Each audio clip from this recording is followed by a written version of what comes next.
Hey guys, welcome back to the channel. This is story about what if Naruto is the Jinchuuriki of the 12-winged dragon part 1. Before I start, please do support for more amazing content and comments for part 2. Do consider to subscribe my channel and share my video to your friends and check out the description as well. Let's start the video. A 5-year-old Naruto was running around the village trying to get away from the angry mob that was giving him chase.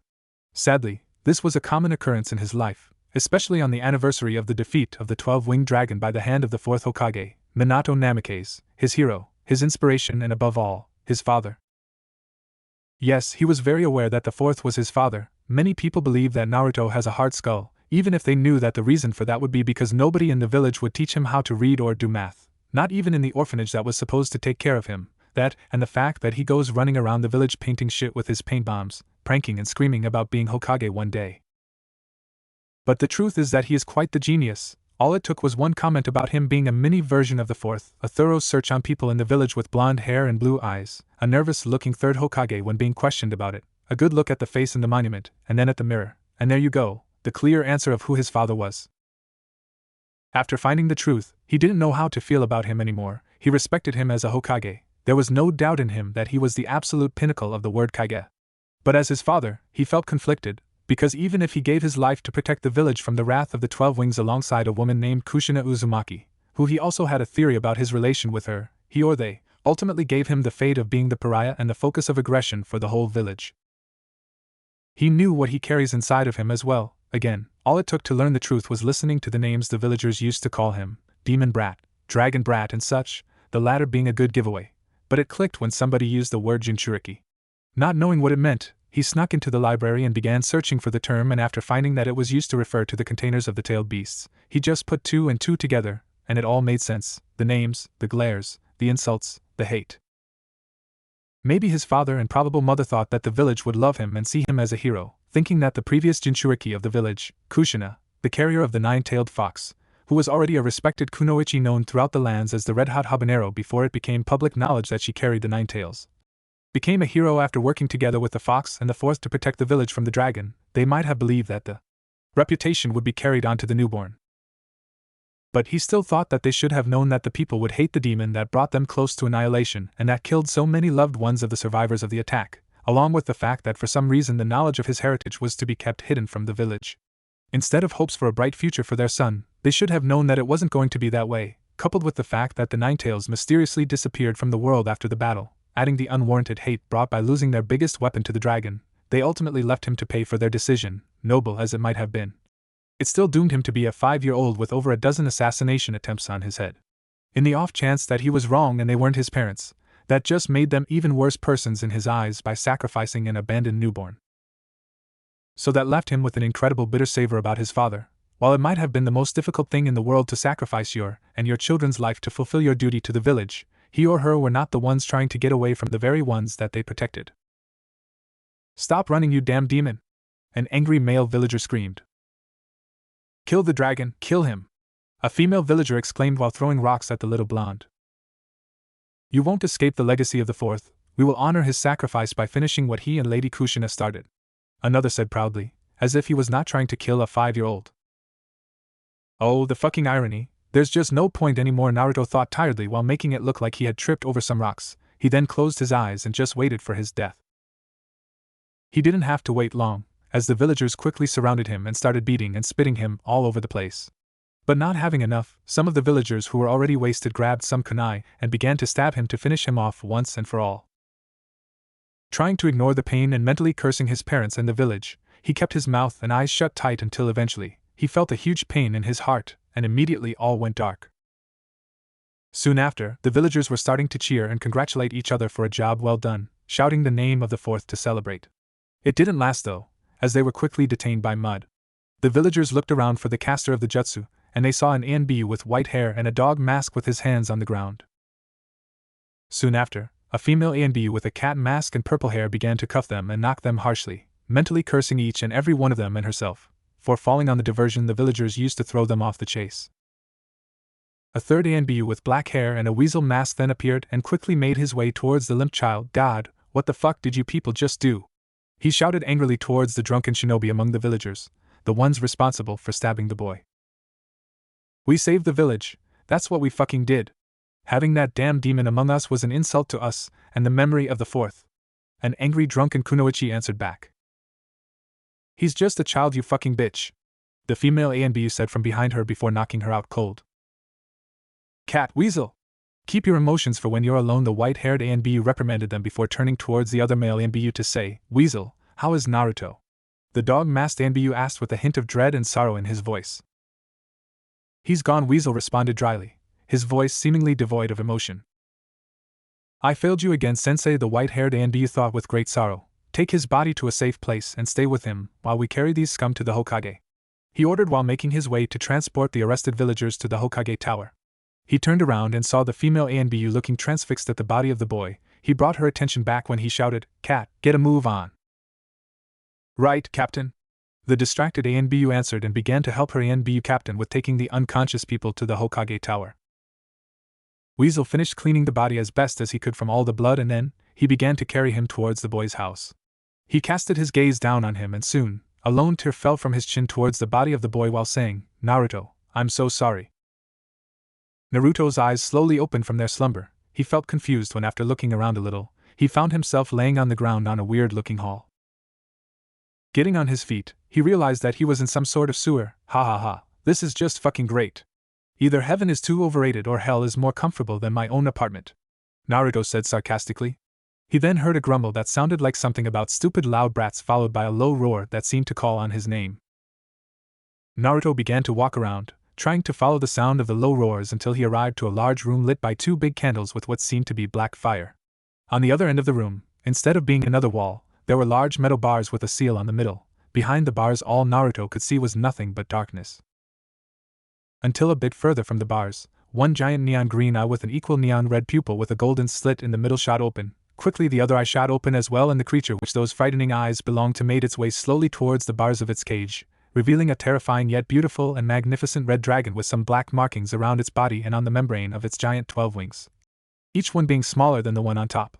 The mighty dragon then lowered its head to see eye to eye with the boy and let out a small breath that carried enough force to make Naruto stumble back a little. Straightening himself up, he locked eyes with the dragon and began walking a little closer to it. Seemingly unafraid, the two let some seconds pass with their eyes locked at each other before the silence was finally broken by the Uzumaki. So you're the 12 wings, huh? The 12-winged dragon that attacked the leaf and lost to the fourth and the Jinchuuriki of the 9 tails? Naruto said calmly. Grr, you insolent brat. If it weren't for these damn bars, I would eat you just to shit you later. But I got to give it to you, boy, you really aren't as dumb as people give you the credit for. Here I thought you would be crying and shitting yourself for being in my presence, even knowing that you already knew I was sealed inside you. You're indeed as interesting as I thought. The being spoke with a low and divine sound to its voice. Well, what? How do you know that I knew? Naruto replied with great surprise. Letting a deep sigh, the dragon responded, but maybe you're not that smart either. The dragon mocked just loud enough for Naruto to hear it. Our minds are connected, you fool. I can hear all of your thoughts. I know that you found out about me being sealed inside you and that your father was that blasted man that you call the fourth, and also that the woman with him was probably your mother, he added with annoyance. Right, then why can't I hear yours? Is it a one-way connection? The blonde asked while tilting his head to the side as a clear sign of confusion. No, you were just too weak to be able to communicate with me. Your death forced me to do all I could to keep your soul here, along with keeping your body from decomposing, the mighty beast replied dryly, showing a little bit of intrigue while waiting for the boy's reaction. So I'm in some sort of limbo then? Uzumaki replied nonchalantly, appearing to be at peace with his own death. Slightly lifting the scales above its right eye, making it look like as if it was arching an eyebrow, the dragon replied, You're taking this much lighter than I would have thought, but to answer your question, no, you died, I just brought you back. Why? The 5-year-old asked sternly. Sigh, 2 reasons. First, if you die while I'm here inside you, I die with you. Considering that I'm supposed to be immortal, well, that would be just a bad look on my resume. The dragon then rested its giant head on its 2 front legs before continuing. And second, in truth, to give you somewhat of an apology. The fools in your village don't have the brains to differentiate between a 5-year-old boy and an 100 meters tall red dragon, and because of that stupidity your people have poured all their fear and hatred for me into you. That much was true. The dragon did felt a tiny bit of guilt for the boy's mistreatment from his own village. I might be the being on which your kin base the one you call Satan off, but I am not someone that destroys shit just for laughs. My job is to oversee darkness and death in life, nothing more, nothing less. The red dragon finished, giving a small apologetic voice. I see, Naruto said while nodding slightly. He then looked at the dragon again and added, well, thank you, but I honestly don't think you're the one that should be apologizing though. Why now, there is a tiny list of things that had shocked the mighty dragon, and hearing the boy that has it sealed inside of him, and that due to that has been treated even worse than shit, to say that you shouldn't apologize for the treatment that should be directed to you, has been definitely added to that list. Why would you say that? It said, genuinely curious. Seating on the flooded floor, Naruto realized that the water that surrounded him seemed to phase through him instead of soaking him. He looked up to the ceiling and elaborated, well, while you are indeed a frightening being to see the way you talk, act and look lets me see that you are as much a prisoner to me as I am to you, plus, seeing you now directly, the bloodthirsty beast that cares for nothing but death and destruction, does seems too far beneath the being I'm seeing right now. He finished with utmost conviction in his own deduction. Yeah, I'm always right with my picks, the dragon thought smugly. Again, you impressed me with your insight, boy. Even with all your knowledge, I thought you would lash out at me and blame me for everything, it said while adding mentally, Father knows you have the right. The small boy shook his head to the sides while saying, nope, I would have if you were the creature the world seems to think you are. But seeing you eye to eye and the fact that I don't even know your story, it would make me just as foolish as the villagers. That's why I only have one question for you regarding everything though. He then locked his two blue eyes to the dragon's glowing eyes and asked calmly, why? Elaborate, brat. The dragon replied dryly. Not being the mindless creature that people say you are, why did you attack the village? It does seem a small thing for you to do, Naruto explained. Sighing, the dragon rested its head above its massive claws and closed its eyes, letting some time pass to recollect its thoughts. It opened them again after some moments and answered, yes, you are correct, I didn't attack the village for fun, I don't even care about the human world at all. But you see, before the attack on your village, I had a fight with my brother Arkham. You could say that he is my counterpart in life. The fight was large and in the end I left victorious, but not unscathed, with me leaving weak and distracted. I failed to realize that there was somebody lurking in the shadows, waiting for an opportunity at whoever left with the win. When I realized his presence, it was already too late, and with his damned eyes managed to influence me enough to attack your village. I could feel that he tried to control me, but he was a mere mortal and did not have the power to control a being like me, but it was enough to suggest me to do it. Looking at his reflection on the water below, Naruto let the information sink in to recollect his thoughts, and to find what he wanted to ask next. Looking up at the dragon again, he said, I see, but if what you say about that mortals do not have the power to control you is true, then why are you imprisoned here in me? I don't doubt that the fourth was strong, but as far as I know, he was human as well, so what makes me any different than them, as apparently I'm able to keep you locked here? I mean, if we cannot control you, then I guess much less imprison you inside one of us. Suddenly Naruto's eyes grew wide as a 9 months pregnant woman's belly when he realized why that might be. He then quickly directed his gaze at the dragon's eyes as if searching for confirmation of his theory. The dragon just looked at the boy and let a small proud smirk for its container's deduction skills.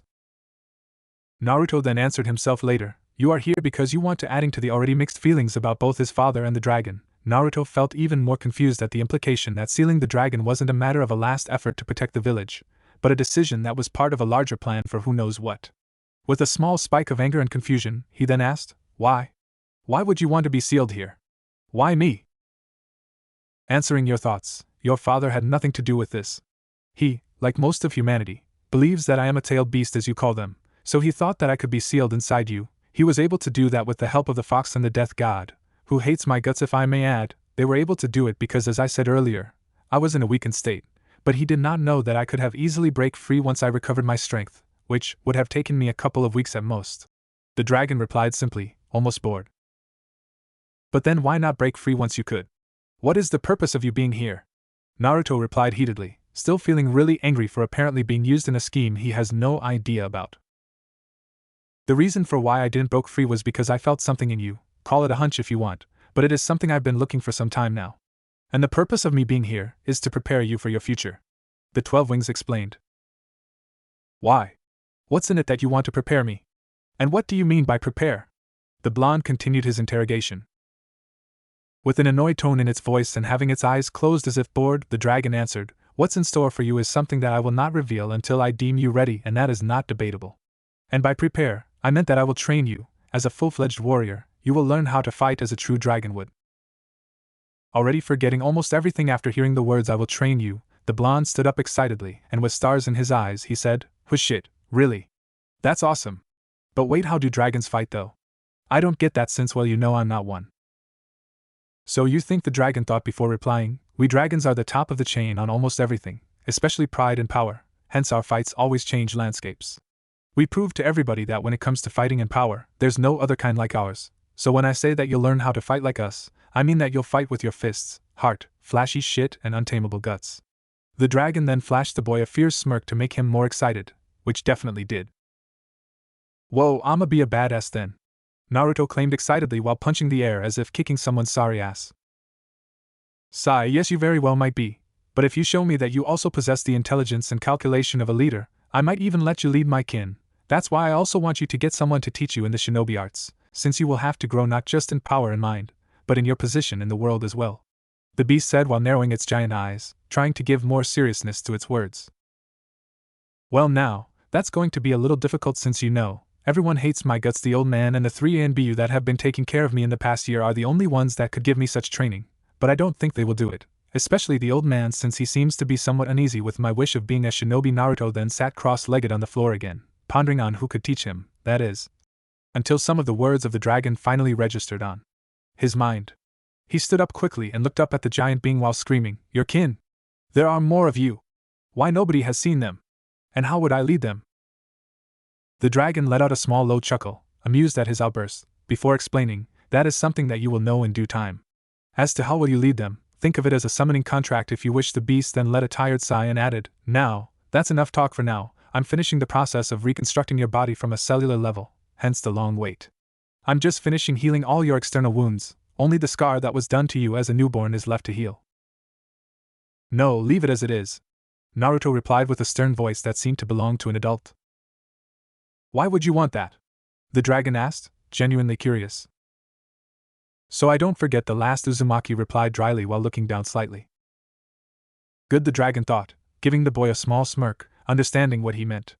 It then replied, "Very well, it is all done, just focus on the outside world and you'll wake up. From now on we'll be able to speak mentally with each other. I also took the liberty to allow myself to see through your eyes and feel what you feel. Get some rest because we will start your training tomorrow." The 12 wings then added with irritation, "Now go.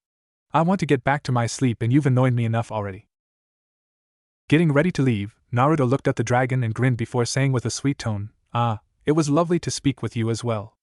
I see you around then, nighty scaly ball." He quickly focused on the outside of his mindscape to leave, which was proving difficult because he was laughing his ass off after seeing the grumpy look on the mighty beast's face, and the claw trying to hit where he was standing, followed by grumbling about disrespectful blonde brats. With that, he left the mindscape feeling more excited than ever in his life, eager to begin his training and to look for a shinobi willing to teach him.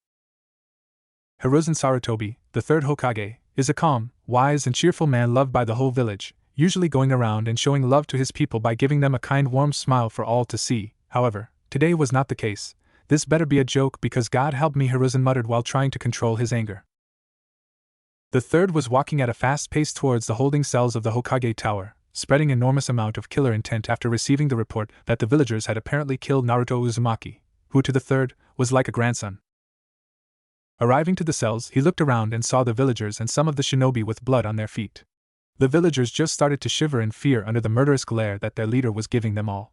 The old-timer then approached the ANBU captain and ordered, "Hound, report."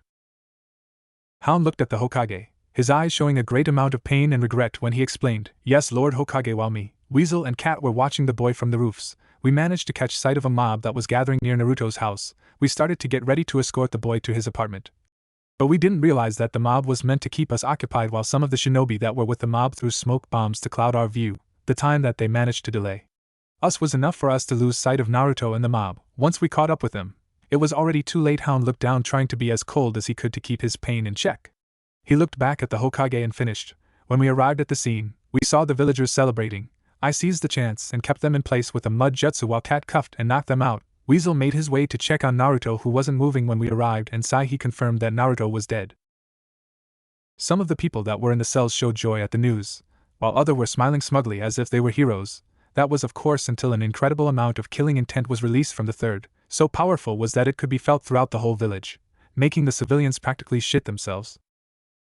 Steadying his breathing, the 3rd directed his gaze towards an uneasy Cat, who along with Hound and Weasel, made the team that started to take care of Naruto. After the 3rd found that many of the ninjas that were assigned to keep an eye on the boy seemed to only interfere after the boy was already badly wounded, he chose the 3 that seemed to genuinely care for the boy as his guardians.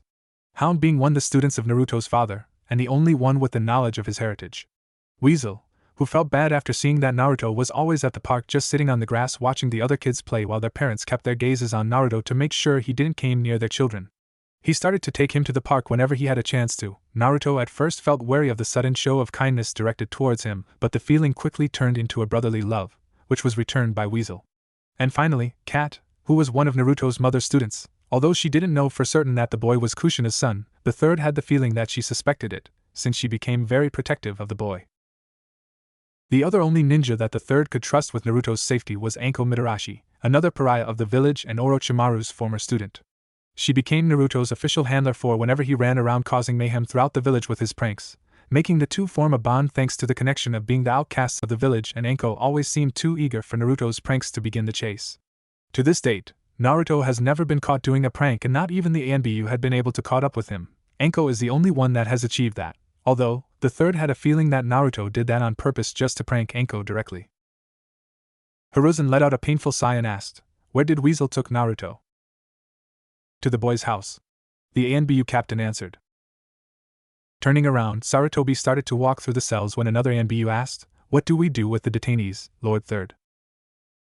The third stopped near the exit door and looked over his shoulder towards the ANBU that spoke and ordered coldly, "Execute them, all." "What? Why you can't do this?" a now scared ninja stuttered.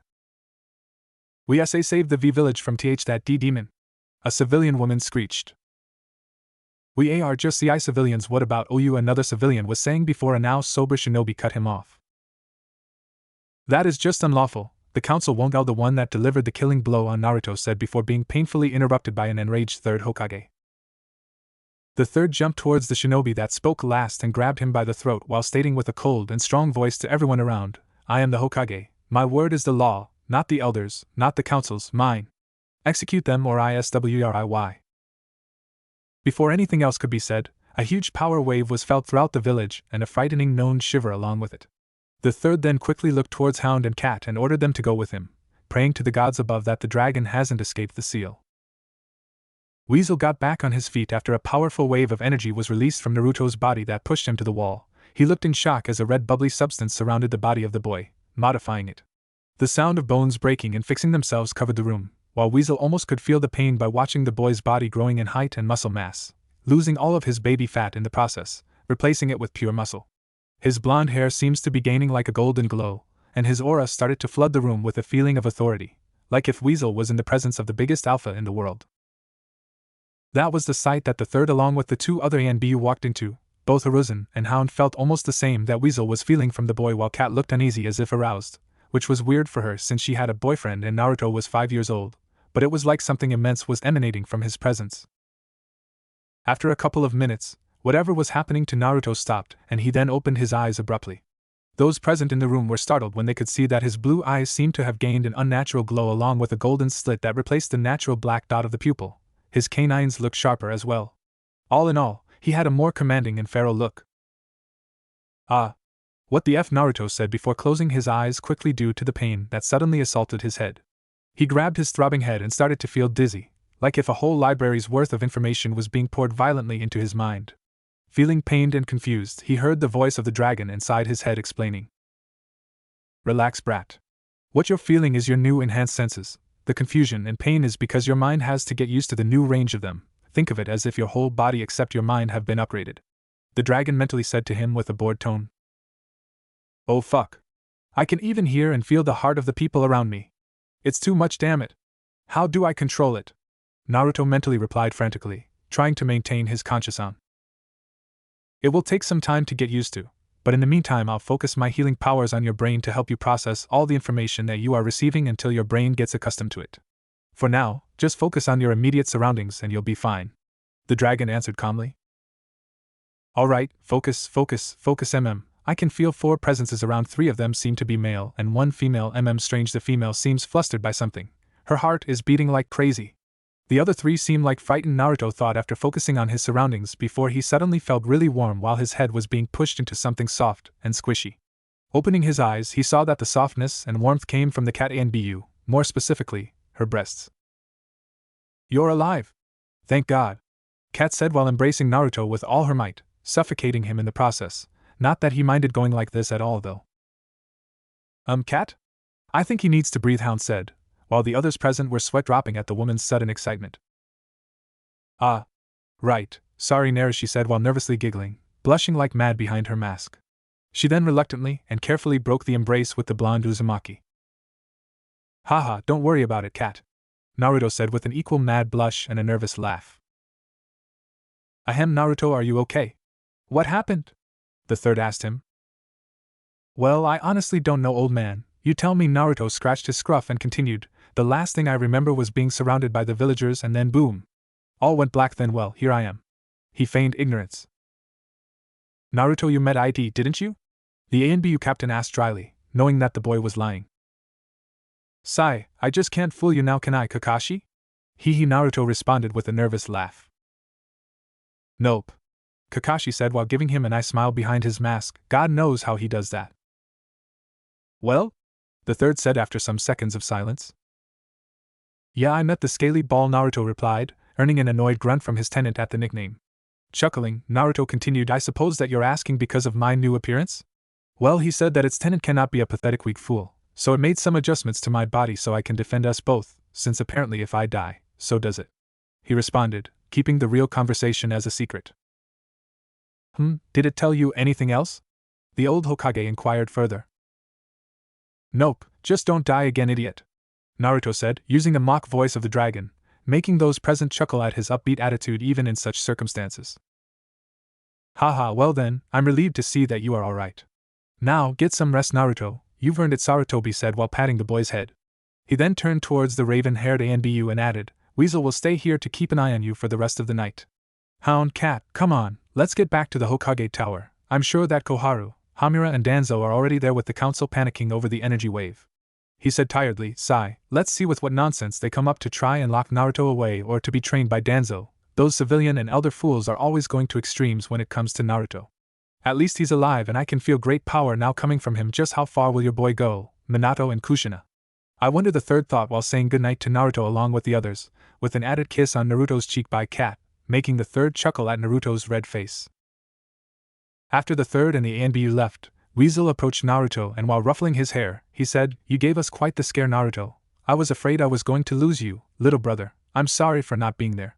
The usually stoic ANBU said, showing a strange moment of emotion.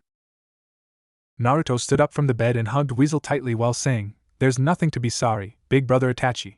I'm sure you did everything you could. The important thing is that I survived and you can buy me that new ramen flavor that the old man Tucci created. He said excitedly at the thought of a new flavor of the food of the gods to taste. Haha, okay, but still, given what happened today, I think it's appropriate that I give you special training so when you find yourself in these kind of situations by your own, you can protect yourself. Plus, with the improvements that the 12 Wings made, I believe you can get very strong, even before you can go to the academy. Itachi said to a shocked Naruto, who only gave him a blank look.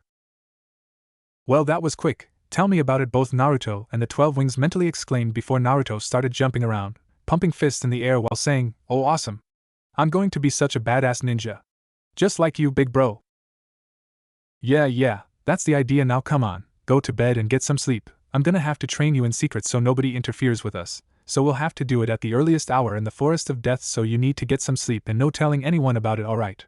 Itachi said. Sir, yes sir! Naruto screamed with a mock salute, but stopped Itachi before he left the apartment. But Itachi? There's something I didn't tell you about my meeting with the dragon, he said timidly while thinking. Here we go. Itachi turned to him with a questioning look due to the boy's sudden change in attitude before nodding and dragging a chair in front of Naruto's bed to listen to the real conversation with the 12-winged dragon. Needless to say, it was a long night. 3 years later. For 3 years Naruto has been in a secret training with both the 12 Wings and Itachi, if you can call getting his ass handed to him both physically and mentally by them training, that is. But there's no doubt that he has improved greatly. He was now 8 years old and in terms of speed, strength and jutsus, he was easily nearing high Chunin level. When it comes to taijutsu and power, he was without doubt a low Jonin level. But his genjutsu, while not abysmal, wasn't good at all. Due to his giant chakra reserves he could never achieve the control necessary to cast them, but he was able to dispel them up to a high level C rank. The ones above were dispelled by the dragon itself. The only reason he was in higher level was because he was still a child, so even if he did has a big ass dragon inside him and Kage chakra capacity levels, his body could only take so much. but according to his teachers, he had the potential to be the fastest man that has ever lived. He has also changed physically. While not buffed, he was fit, gaining a lot popularity among the female population, which freaked him out because he knew that the dragon had something to do with it, but it always said that it will tell him when the time comes, much to Naruto's ire. He stopped wearing his signature orange jumpsuit in exchange for a black jacket with neon orange ornaments, a gray shirt with a red dragon face tribal design on the front, black A&BU pants with orange stripes on the sides and dark blue ninja sandals. His hair and eyes never lost the glow, so Itachi taught him a basic genjutsu to hide the glow on both his eyes and hair, but he only used the one on his hair since to cover his eyes, he got himself some red shades in honor to his new idol. Itachi is a man that rarely shows emotion, especially regret. There have been less than a few times when he showed such emotion. 2 of those times had to do with Naruto. The first, when he arrived too late 3 years ago and failed to save his life, after Naruto told him about what truly transpired between him and the 12 Wings. The regret grew more because Naruto had indeed died, but he turned that regret into determination to make his adoptive little brother a badass shinobi, so he won't ever be pushed around anymore. The other was the one that he regretted the most. On Naruto's 7th birthday, Itachi bought him a music player along with a forgotten record on the corner of the store. Never in his right mind would have he thought that an album called Bit My Tongue by the mighty Killer Bee Foot Big Cloud would have such an impact on Naruto, an embarrassing one at that.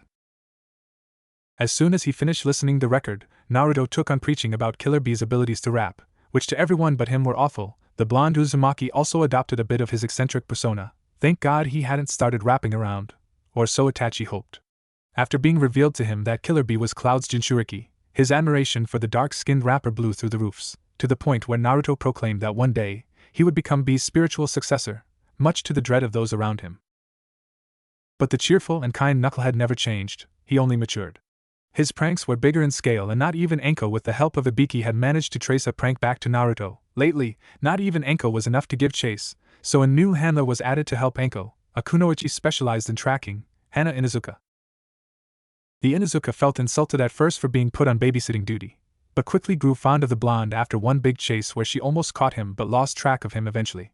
Hana felt really frustrated for losing him after chasing for a good part of the night. She hungrily got back home but was surprised when she found a note praising her for being the closest ever to caught up with him, along with an all-you-can-eat coupon for her favorite barbecue restaurant, a gesture that greatly touched her.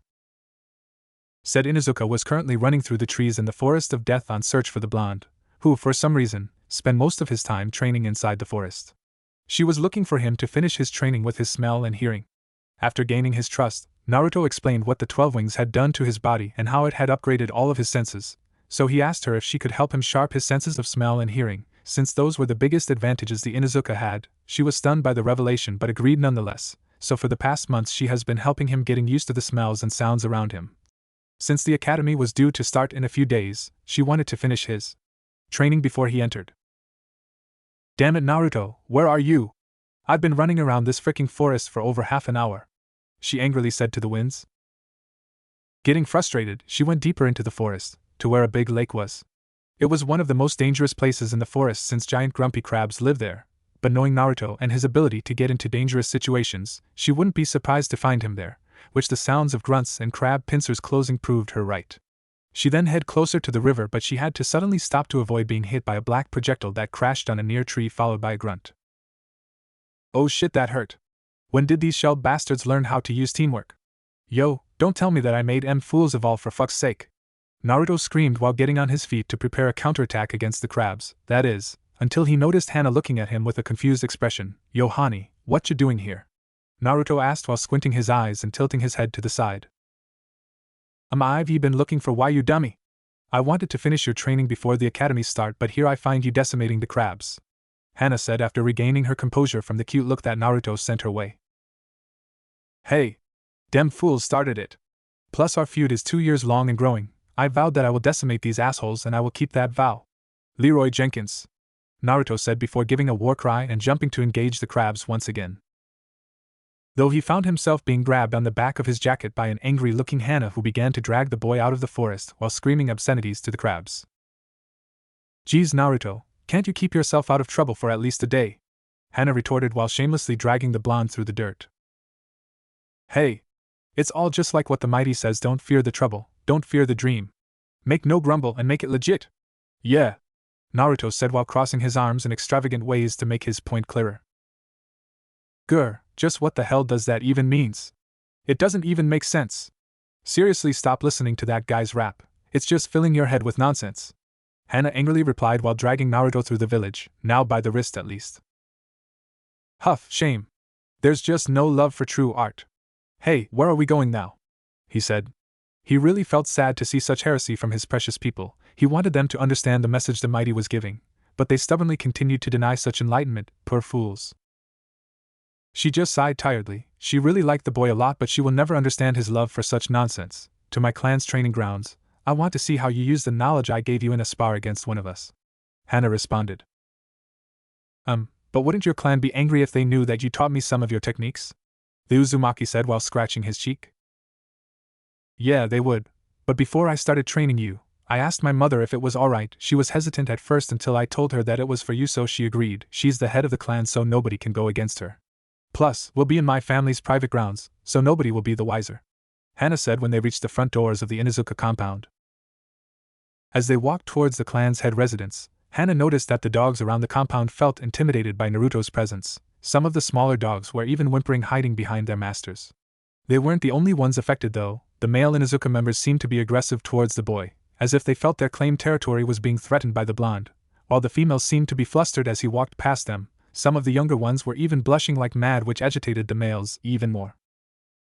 They weren't the only females affected though, as Hana felt the same way when she met the boy for the first time. She might not be as feral as her clansmen since for some reason, she didn't inherit most of the traits and bloodlines of her clan, which bothered her greatly. Because of that, most of her clan tends to look down on her. She knows that if she weren't the clan's head daughter, they would have likely kicked her out of the clan already.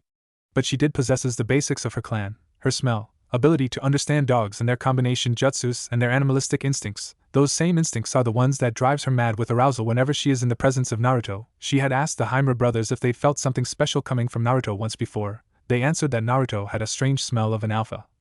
But it was abnormally strong. They even said that if he got stronger through the years, they might even feel compelled to do as he bid, which was very strange to hear from such prideful dogs. The boy was a huge mystery indeed. Suddenly, the sound of her name being called broke her out of her thoughts. I'm sorry, Naruto, what did you said? Hana asked with a faint blush on her cheeks. I asked if I was going to fight you, he repeated, smirking internally after seeing the cute blush adorning the Inuzuka heiress' gorgeous face. Nope, you're strong, but I'm still better using my senses than you, so I really wouldn't be able to see how far you have come unless you fight someone at your level. Hana responded before arriving at the training ground. Then against who? Naruto asked as he walked right behind her through the gates of the grounds. When they arrived, he noticed two boys sitting on a tree branch at the other side of the ground. One was a boy with a green coat covering almost all of his body, stopping just below the nose. He was wearing dark circular shades and had brown wild hair. The other one looked a lot like Hana. He had brown spiky hair, triangular red marks like the ones that Hana has just below his eyes, a gray sweatshirt with fur at the end of the sleeves and hoodie, and a white puppy on top of his head. Why, my little brother, of course. Hey, come on, Hana said with a smile as she urged the boys to come close. As the boys approached, Hana said, Naruto, this is my brother Kiba and his friend Shino. Kiba will be your opponent for this spar. It's a pleasure to meet you, Naruto, Shino said politely. PFT, you want me to spar with this whelp? Kiba scoffed while looking at the Uzumaki as if he was nothing but a mere pest. Don't get ahead of yourself, Kiba. My bugs feel agitated in his presence, and as you can see, so does Akamaru, Shino stated while pointing towards the white pup. What? Come on, boy, he doesn't even look strong. We're going to end this quick, Kiba stated with arrogance while petting the dog's head, who was hiding inside Kiba's sweatshirt. That arrogance of yours might get you killed someday, Kiba. Stop barking and put some strength behind those words. An equally gorgeous and more feral older version of Hana said behind the group, accompanied by a scary wolfish-looking dog with black fur with a white underside and a patch on its right eye. Listen to your mother, pup, this boy is no joke, the dog said, surprising the Inuzuka trio, including Tsum. Well, if Kuramura says that, then I guess I have to be serious with you, Kiba said while getting ready for the spar. So this is the infamous Naruto Uzumaki, huh? I've heard a lot about you, boy. The name's Tsum. I am both Hana and Kiba's mother, Tsum said, approaching the group. She froze though, as the moment she got close to Naruto, she felt a strong pull towards him and even felt slightly excited. Shocked, she glimpsed towards Hana, who gave her a look as if saying I feel the same. She then looked at Kuramura, who had eyes of respect towards the boy, confusing her even more. Alright, enough chit-chat, Let's begin this match. Getting out of the shock for seeing her fierce mother in a similar situation as her and the Inuzuka females, Hana said while pulling out 2 bandanas from her pouch. She tied them around both boys' heads to block their eyes, and after placing them on different spots, she added, "The rules of this spar are simple. You can only use taijutsu, and you can only use your nose and ears to track your opponent, knock your opponent out, or make him submit to win the spar." "Roger," both boys said, preparing their stances while the rest of the observers went to the sidelines. Hana stepped forward and screamed, "Begin!" Both combatants stood their ground without moving a muscle, trying to listen to the other's movements or locating the other's scent.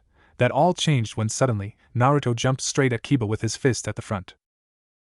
Kiba felt the hit coming at the very last moment, barely avoiding the fist directed to his jaw. However, he couldn't avoid Naruto's knee aimed at his stomach, sending him skidding backwards a little. The Inuzuka boy then clutched his stomach while giving a pained grunt. "What the hell? How did he found me so damn fast? I couldn't smell him, or even hear his breath, and it took him seconds to connect with me. This guy is definitely no joke," Kiba thought while crouching and trying to find Naruto's presence. On the sidelines, watching the spar on the side across from Shino, the Inuzuka mother and daughter watched as Naruto was easily fighting Kiba using only 2 senses. Hana then turned towards her mother and asked, "Mom, you felt it too, right? When you got close to Naruto, his presence, it's like suffocating." Sum then replied without losing her attention at the one-sided spar, "I hate to admit it, pup, but yes, the boy's presence it's indeed arousing." Hana was greatly surprised at her mother's admission. The Inuzuka clan had then added, "His status as an alpha it's already established. I cannot imagine how overwhelming his presence will be when he reaches maturity." It shocked Hana to hear a little bit of lust slipping into her mother's words as she said that. "Yeah, do you think it's because of the dragon?" Hana asked, while bringing her brown eyes back to the spar. "No, what you feel right now is entirely the boy's presence, and it has huge potential. Maybe in the future it could even compare to the dragon's. The 12 Wings presence is something I've never felt in my life. Not even my ancestor Fenrir has such commanding and frightening aura. If you want to feel what the dragons feel, just focus deeper within the boy's aura and you'll feel a glimpse of the 12 Wings presence," Kuramaru said, shocking both Inuzuka after hearing the proudest of the Inuzuka clan's dogs admitting a bigger alpha. Looking at the boy, both women did as Kuramaru said and started to focus on the presence within Naruto's aura, which was proving difficult due to the blonde's powerful and thick aura. After a few moments of concentration, they felt an incredible amount of power course through their bodies. The presence was such that it even drew a bit of their animalistic instincts out, arousing both women to the point that they even felt their undergarments getting a little wet. Granted, Sum had faced the mighty dragon on the day of its fierce attack, but back then, she only felt malice and foul presence. But now, focusing on its aura, for the first time in her life she felt both aroused and frightened at the immense presence of the mighty beast. "You unbelievable, he heard about how magnificent dragons would be, but this amount of authority, it's just unbelievable," Sum said, shocked at the feeling, her body still shivering slightly after such intense presence. "Tell me about it," Hana weakly responded, doing a little worse than her mother since she was blushing and panting a little.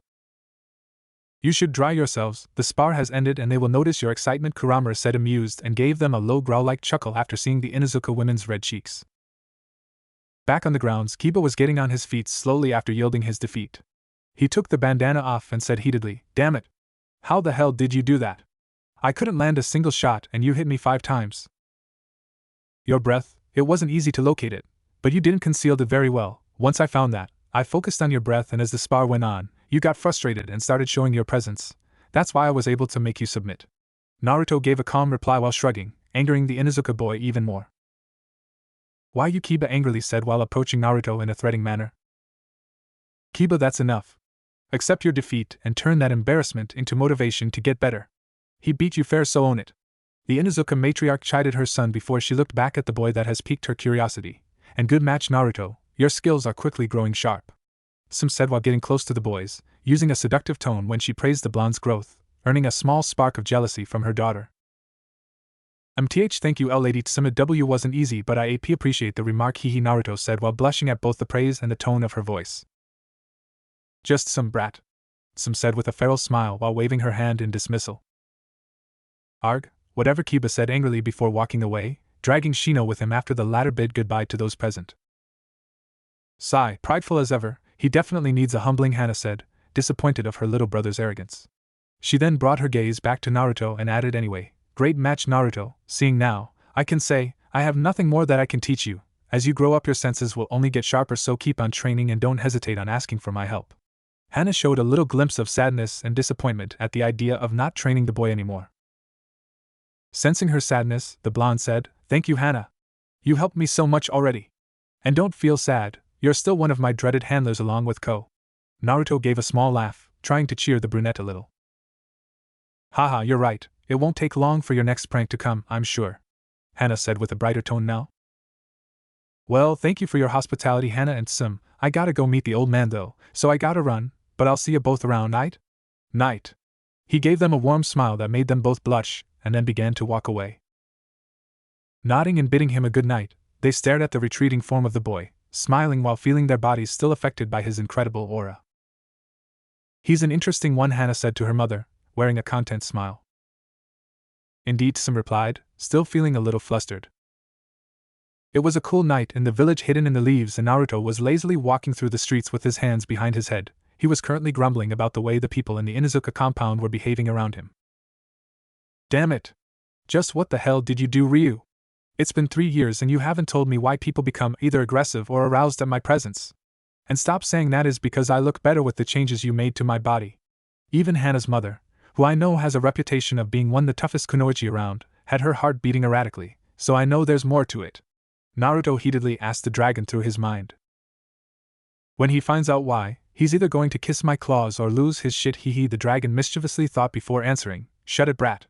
I already told you, when you are ready, you'll know everything that's changed and the why, so stop bothering me with your damn questions until then." "Why is that so upsetting to you, anyways? Don't you like the way you make females excite in your presence? Is it because you don't swing that way, perhaps?" It replied with an amused smirk after Naruto's ire aroused for questioning his sexuality. "I'm not gay, you oversized lizard. I like 'em girls. It wouldn't be a problem if only the women around me were affected, the males are the problem, you fool. Most of them tend to be aggressive towards me, you know. And I can feel it's not because they have a grudge against you," Naruto retorted back, remembering two certain Inuzuka's derrieres. "Firm, weren't they? The struggle you had against your nosebleed was certainly entertaining," 12 Wings said, amused at Naruto's angry grunt. "Now enough with your complaints. You'll know when I see fit, no sooner, no later." The mighty beast finished the discussion right there, making its annoyance clear. Sighing in resignation, knowing that the beast will not say a thing about it anymore, he decided to let it go for now while he found himself on the corner of the roof of an opposite building from the Hokage Tower. "So, you're really going through with this, huh?" the dragon asked, changing the subject. "Yeah, it's been eating me ever since I found out. I really need confirmation now," he replied the dragon. Naruto then took a deep breath and jumped through the Hokage's office's window, sweat dropping after seeing his leader giggling perversely while reading a small orange book. "Huhuhu, Yuna, you naughty girl," the pervert known as the third Hokage said, a mad blush on his wrinkled cheeks and a small drop of blood running down his nose all the while. "Ya old pervert!" Naruto screamed, startling the perverted Hokage in the process. "Seriously, he's always reading that smut," he thought with annoyance at always seeing his adoptive grandfather reading that perverted book. "Wah! Oh ahem, and Naruto, my boy, how are you doing?" the third said after frantically hiding his book on a keyed drawer. Naruto just walked to the couch that was below the Hokage pictures before answering. "Nothing special really, chillin', just wanted to chat." "Oh, that sounds good, my boy. How's been your training with the 12 Wings, Itachi and Hana?" Hiruzen asked the blonde while signing some of the paperwork on his desk. He had already sent his A and BU guards a silent signal for them to leave Hiruzen alone with the blonde. The old man had the feeling that his surrogate grandson wanted to discuss something private, so he allowed them complete privacy. Painful, Naruto complained, earning a chuckle from the third, "but I can't deny it has worked. Ryu has been teaching me how to fortify my mind to counter its power's ill will so I can begin to summon it without too much fear of losing my mind," he then added. "Big bro Itachi has been giving me hell with weights all over my body to improve my physique and my speed while he kicks my ass." He massaged his butt as if trying to get rid of some ghostly pain. "And my training of smell and hearing with Hana just ended today. She said that she had nothing more that she could teach me at the moment. So I guess that's it." Naruto finished while looking at his father's portrait. That sounds impressive, Naruto. Never thought the dragon would be so eager to help," Hiruzen said, not missing the direction Naruto's eyes were looking at. "What about your jutsus?" he then asked, trying to avert the boy's attention from the pictures. Well, I know some basic fire and earth jutsus. I've perfected the substitution and the henge. The clone jutsu I just can't seem to do it though. Itachi said that I just had too much chakra for that in genjutsu. But I cover it with the shadow clones you taught me, old man, and Ryu has been teaching me how to blow true dragon's fire," Naruto replied while puffing his chest with pride over his skills. "True dragon's fire?" the third asked in confusion. Yup, apparently the fire that a true dragon blows is as hot as magma, so it has been teaching me how to do it. Naruto explained before getting back on his feet. That sounds impressive, the third said with a strange nervousness starting to creep up on his gut after seeing the serious look that Naruto was showing. Yeah, Naruto said while giving his back to the Hokage. He then took a deep breath and asked, Old man? Did he hesitated that day? His gaze was directed at the picture of Minato Namikaze. Who and what day? The third responded while dreading the answer he already knew. Keeping his gaze at the picture of the fourth Hokage, he said with more volume, My father, the day Ryu attacked, did he hesitated when he sealed it in me? He then looked at the third straight in the eyes with a stern look not fit for an 8-year-old. What? Naruto, how did you knew that? The fourth Hiruzen exclaimed with his jaw on the floor. You just confirmed it, old man, Naruto responded with a devilish smirk. I had my suspicions since I was 5. It's not really hard to see my resemblance with my father, as long as you really look into it, that is plus. I found it hard to believe that the beloved fourth would just take an orphan child and seal a big-ass dragon inside him. Not if he wasn't willing to do the same with his own son. He looked back at the Hokage, and continued. Kushina Uzumaki, the Jinchuuriki of the Nine Tails, she was my mother, right? Don't lie to me, Hiruzen, not anymore. He said with a harsh tone that demanded authority. Wincing at the venom used on Minato's title and the harshness on his tone at the question relating Kushina, Hiruzen took a deep breath and answered resigned, Yes, Naruto, Minato and Kushina were your parents. The reason you weren't told was because of their enemies, especially your father's. If Rock were to know that the Yellow Flash had a son, I don't doubt they would go as far as to wage war just to have payback on Minato for decimating their army in the Third Great War, he said sadly and tiredly. He dreaded this conversation for so long now, but there was nothing to do now but to answer truthfully. Your heritage was to be revealed to you when you either achieved the rank of Jonin or reached the age of 18. I am so sorry, Naruto, for lying to you, the Hokage said apologetically while a lone tear traveled down his cheek. With a heavy sigh, Naruto stared at the floor for a couple of seconds, processing all of the information he just received. Even having my suspicions for some years now, it's still not easy to hear the truth. Damn, he thought solemnly. He then looked back at the Hokage and said, I understand, but you didn't answer my question though. Did they hesitated or not? He said with a stern look and a harsher tone. Giving a defeated look, the third said, I honestly don't know, Naruto. That is something that only they could answer. But I'm sure that it was the most painful decision of their lives. I'm sure they didn't want. He couldn't finish though, because Naruto cut him off when he interjected bitterly. Yeah, that's sad and all, but it really doesn't matter anyway now, does it? Naruto's bitter voice could be heard saying while leaning on the window frame, looking at the village. Sigh, I guess not. How do you feel about them, Naruto? Hiruzen asked with a painful sigh and a sorrowful look. Naruto remained with his left shoulder leaned on the window and his eyes closed. He let some minutes go to recollect his thoughts and search for an answer. He then opened his eyes and while keeping his gaze on the distance, he said, I don't know, Sai, it's not hate, but it's not love either. I guess one day maybe I'll know. His voice was sour and distant. I feared as much. I knew one way or another he would resent you, Minato, Kushina. I just hope that resentment does not turn into hatred or it could lead him to a very dark path, the third thought with a sad look, feeling his real age for the first time in years. I see, he replied after some seconds of uncomfortable silence. After some minutes of more silence, Naruto walked in front of the Hokage's desk and with arms crossed, asked, Did they left anything for me? Something that could help me with my career? Nodding, the third replied after a sigh, Actually yes, they did. The old-timer then walked towards the previous Hokage pictures. He took the fourth's picture and removed a hidden lock on the back, revealing a scroll. He took it and gave it to Naruto, then while explaining, They left this for you. I don't know all the contents, but Minato instructed to give it to you after you were told of your heritage. I see, is it all? The blonde took it and said after looking at it. No, your parents' fortune is yours. I believe the instructions to claim it are in the scroll. Your parents' house is yours as well. There might be some scrolls and books that'll help you on their library, but I'm afraid you won't be able to live there until you reach the Chunin rank. I could try and force he was saying until Naruto cut him off again. Don't worry about it, I'll just pick the stuff that can help me. I have no interest on that house or anything but the knowledge, Naruto said with a considerable amount of bitterness in his voice. I see. Well, it's yours anyway, so you can do with it whatever you want, Hiruzen replied with a sad smile when seeing Naruto's conflicted feelings for his parents. Well, thanks old man, I'd better get going so I can go through the stuff in here. Itachi gave me the week to rest before the start of the academy, so there might be something to do in here, Naruto said while walking to the office's window. Well, see you around, old man, he said while getting ready to leave. Alright Naruto, have a good night, I'll be here if you need me, the third said with a grandfatherly smile. With a slight nod, Naruto left for the roofs and headed to his apartment. leaving a third Hokage to melt on his chair while looking at the ceiling, with the defeated feeling flooding his heart.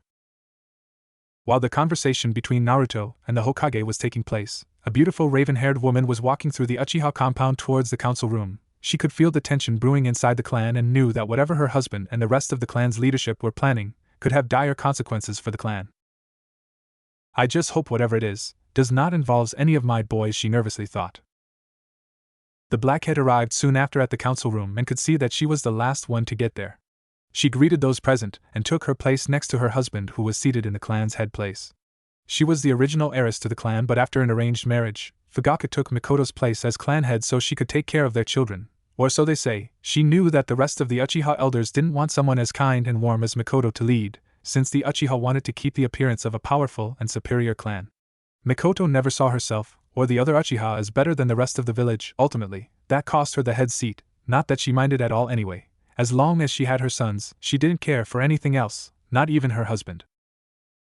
Very well, now that everyone is here, allow me to get to the reason why I called you all tonight, Fugaku stated after seeing his wife on her place. He then crossed his fingers in front of his face while his elbows rested on the table and continued, "It is no secret that the Hokage and their advisors have been pushing us further and further from the village's matters, trying to isolate us on the corner of the village, forgetting the fact that we are also founders of this village," he said sternly but loud before continuing. It was Madara who alongside Hashirama Senju made truce and together founded this great village. But it was the same Madara that saw that the Senju were making sure that no Uchiha would take place as ruler of the Leaf. It went as far as even having the second Hokage, Tobirama Senju, moving our compound to the corner of the village and giving us the task to form the police force, with the excuse that he could not trust anybody else with the protection of the village, and as the fools he believed us. We fell for those deceiving words, but not Madara. He saw through such lies of the Senju. He warned us. But we didn't listen. He warned that another Senju would take the place of Hashirama once he retired, and we blindly trusted the Senju. We followed our rival clan's leader instead of our own. And even after Madara's death at the hands of the very one that we trusted, we kept our words to ourselves. Once Tobirama was chosen as the second, we trusted him, and he ended up pushing us to the corner, treating us like a second-rate clan. He even made sure no Uchiha would ever be chosen to lead the village. Even a clanless fool was chosen as the fourth, Fugaku heatedly stated. Kano, one of the three elders of the clan, stood and asked what was on everyone's mind. "We are very aware of our past mistakes and everything you're saying, Fugaku, but what are you getting at here? I doubt you called us just to reminisce." Fugaku stood and walked to the center of the room. Looking at those present, he replied, "Yes, I didn't call you to remember our misfortunes, I called you so we can take action. The Senju are gone, only one is left, and she has no interest in the village. And now, even second-rate clans like the Sarutobi and the Hyuga are taking the power that we created. That is unacceptable." "What are you suggesting, Fugaku?" Omi Uchiha, another elder, asked. Fugaku looked around the room and with a stern face and a serious tone, he replied, "That we claim our right. If they don't accede to it, then we take it by force if we must." The room was deadly quiet. Everyone was pondering on the Uchiha clan head's words. Seeing the dangers that such action could bring, Mikoto decided to be the voice of reason before her clan's own arrogance drives them to their own doom. "Fugaku, think about what you're saying. This could lead the village to a civil war. We would be damaging our own home," she countered frantically, hoping that her clansmen could see what such action would entail. "The clan is our home, Mikoto. Don't forget that. There will be no need for a civil war if the village recognizes our claim. We are Uchiha first," Fugaku exclaimed coldly. "Fugaku's right. We cannot tolerate this treatment anymore. The village is mainly feared because of us. It is only fair that one of us leads," an Uchiha counselor said. "But how are you planning to go about this, Fugaku?" Iko Uchiha, the last of the elders, questioned. "Hiruzen is a wise man. He prefers peaceful action than one that will harm others. I will speak to him. I'll make sure he promises to choose his successor in one of us. If he refuses, we'll use Itachi's new spot as an ANBU captain to spy on the Hokage so we can find a time to strike, either quietly or loud," Fugaku said, making Mikoto's heart break after hearing her husband's plan with their son. But before she could state her refusal, an elder interrupted her. "Will Itachi agree to this?" Omi questioned. "He will. He's an Uchiha and my son. He won't refuse," Fugaku coldly stated before receiving the okay from the council. He adjourned the meeting and proceeded to leave, leaving a shattered Mikoto alone in the room, confused at what to do next. "Damn it, Fugaku! What am I supposed to do now?" Mikoto thought while grabbing her head to try and ease her migraine. Naruto arrived to his apartment feeling anxious and still a bit troubled for the conversation he just had with the third, seeing the front of the building and seeing the graffiti with insults towards him just made him bitterer at the thought of his parents' decision. Seriously, just why would they even think that people will respect me? Naruto thought while opening his door. He got to the kitchen and cooked a cup of instant ramen while mentally preparing to open the scroll. Here goes nothing. I guess. He grabbed the scroll and sat on the floor. Grabbing a kunai, he cut his thumb and let a drop of his blood drop on the scroll. The scroll opened and it revealed 3 drawn squares with words written on them. The first one said letters, the second one said scrolls, while the last one said inheritance. Focusing on the one that says letters, he poured some chakra into it. It then revealed 2 scrolls. One was red while the other one was yellow. Grabbing the red one, Naruto saw that on the side had the name Kushina written on it, and after opening it, it revealed a letter which he began to read. Dear Naruto. Hello my beautiful baby, I am your mother. I don't know if I'm going to be able to be with you and watch you grow up, so in case I don't, let me tell you something about me so you can know me a bit. My name is Kushina Uzumaki and I was born in the Edi village in Whirlpool country, but when I was 7, I was chosen to be the next Jinchuuriki of the 9-tailed fox, since Granny Mito was getting too old to hold it. Sadly, a few years after I got to Konoha, my home village was destroyed along with the rest of my clan. This was one of the reasons that set off the Third Great War. I would guess that by the time you read this, you'll be the last of the Uzumaki. But I know you won't be alone. You'll probably have my bloodlines as well. This are lava and boil release. I left you some scrolls with all the knowledge I have about them. I'm sure you can find somebody to help you with them. I also leave you my katana. It's a special blade made by an expert of the Uzumaki clan. You don't know how much it pains me to leave you. When I found out that I was pregnant with you, me and your father were so happy. I was already imagining all the things that we would live as a family. But sadly, it appears that life had another plan for us. Just know that I love you with all my heart, and that you will always carry a piece of my soul with you, my baby. Remember that me and your father will always be watching you and will be waiting for you when your time comes. Live at the fullest and without regrets, my boy. Pay attention in school, don't stay up late and eat healthy. I love you so much, Naruto, never doubt that. P.S. Stay away from ramen. Your father was an addict to it, but it's not good for your health. And also, when you find Kurama, take care of her. She might be a bitch at first, but she's just lonely. Love, your mommy, Kushina Uzumaki. HN, lava and boil release? That sounds cool. I wonder if I do have them? And who the hell is Kurama? Naruto thought, apparently not fazed by the dark spots on the letter that signaled that his mother was crying or even the letter at all. Grabbing the yellow scroll then, he saw that it also had a name on the side, although this one said Minato, so doing the same with it, he opened it and began to read it. Yo Naruto. Hey boy, how is it going? I'm your old man. I know that there must be a lot of things going through your mind once you hear the truth of your heritage. Whatever you feel right now, my boy, know that leaving you is the hardest thing I can have ever go through, but I hope that in time, you come to understand our reasons. I know it won't be enough, but your mother and I will always be in your heart. Let me tell you a little bit about myself. My name is Minato Namikaze and I was an orphan. I never knew my parents or anybody who shared my last name, but Hiruzen took care of me when I left the orphanage and went to the academy, where I met you, mother. I had the dream to become Hokage to protect everyone, especially you and your mother, a dream which I achieved when I was named the 4th after the Third Great War. The reason that the knowledge of your heritage was kept hidden from you was because of the enemies I made in the war, especially Rock. The whole village loathes me, so I trust that now that you are strong, you can take on anything that is thrown at you. There's something about me that nobody else but your mother knows. I recently discovered that I have a bloodline. It's called magnetic release. It's a rare bloodline possessed by a very few, mainly in the land of wind. Along with my wind affinity probably means that I hail from there, so I believe that you may inherit that along with your mother's bloodlines. I also left you my most precious jutsus, especially the Rasengan, which I believe you can finish it since I never got to do it, and the Flying Thunder God, which earned me the nickname of the Yellow Flash. I know you can take it even further than I could. Whatever you choose to become, know that I'll always be proud of you, my boy, and that I love you without measure. I'll be waiting with your mom when your time comes. Be safe and live your life at the fullest. With love, Minato Namikaze, the 4th Hokage and your father. Another bloodline and those 2 jutsus. Well, now that'll certainly come in handy, Naruto thought after finishing reading. He stored the letters in the scroll again and poured some of his chakra on the next square in the scroll, where after a poof of smoke, a medium-sized wooden box appeared. Opening it, he found 8 green scrolls with the word wind on the sides, 8 white scrolls with the word lightning written on the sides, 4 cream-colored scrolls with the word boil, 5 bright red scrolls with the word lava, 1 dark gray with the word magnetic and 2 yellow scrolls, 1 with the word Rasengan and the other thunder. Oh, this is cool. But I probably shouldn't try them until I show them to Big Bro, Naruto thought. Storing them again, he then focused on the last square with the word inheritance, pouring some chakra into it, It revealed a scroll with instructions on how to gain access to his parents' estate and how to open the safe with all of their money and most precious possessions, and his mother's katana with its sheath. Storing everything on the scroll and sealing it again, he went to his wardrobe where he moved his shoes out of the way and removed a piece of wood to hide the scroll in the hole below it. Moving back to his bed, he took his shoes and jacket off, laid on his bed and just stared at the moon, trying to understand just what the hell were his feelings towards his parents, until sleep eventually caught up with him and dozed off. Inside his mindscape, the 12 Wings was silently watching everything through its container's eyes, deciding not to interfere and just let him figure everything out by himself. The dragon then closed its eyes and before sleep claimed it as well. It thought, if he doesn't figures out what are his feelings for them, I'll need to step in before our curse seizes the confusion to claim him.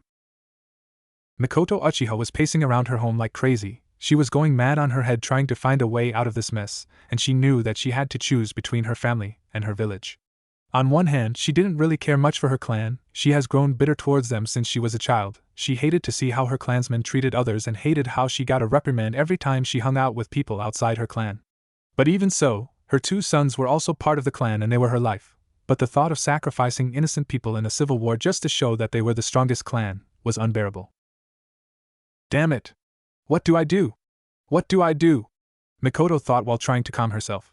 Going to her backyard, she sat on the steps that led to the grass and stared at her younger son training with shuriken. Fugaku is even trying to turn Sasuke like him. An arrogant little prick. Doesn't matter how much I try to make Sasuke understand that he can be his own person, he only cares for Fugaku's acknowledgement, she thought bitterly. She hated to see her younger son like this. Mikoto breaking out of her troubled thoughts, she turned around and saw her husband walking towards her. With a small frown on her face, she bid a good morning to him before he said, "Come, Itachi is waiting." Getting up, she followed Fugaku to a room where Itachi was waiting for them. Kneeling in front of him, he took on a kneeling position as well and said, "Good morning, father and mother. What is it that you wish to discuss with me?" Itachi loves the village more than he loves the clan. I know that he won't go along with this. Not willingly, Mikoto thought with worry at the idea of her son being forced into this madness. She then looked at her husband with a hint of hate before he explained. "Itachi, your clan needs you. You've seen how the Hokage and his elders treat us, putting other clans ahead of us, co-founders of this village, denying our right at the Hokage seat. The clan, your family, cannot take this anymore, so we are going to act." Fugaku, strangely, was showing a little bit of eagerness. Sigh, I knew this would happen. Itachi kept his gaze to the ground as if processing the information he just received. Looking up at his father's eyes again, he replied with an expressionless look, "I understand, father. What is it you wish me to do?" "What? This can't be happening and not him too, please." Mikoto was shocked at hearing her eldest son seemingly agreeing with the plot.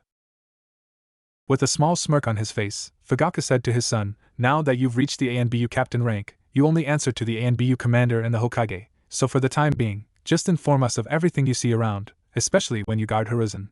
When the time comes to make our move, I'll tell you what's next." Getting back on his feet, he looked down at Itachi, waiting for his answer.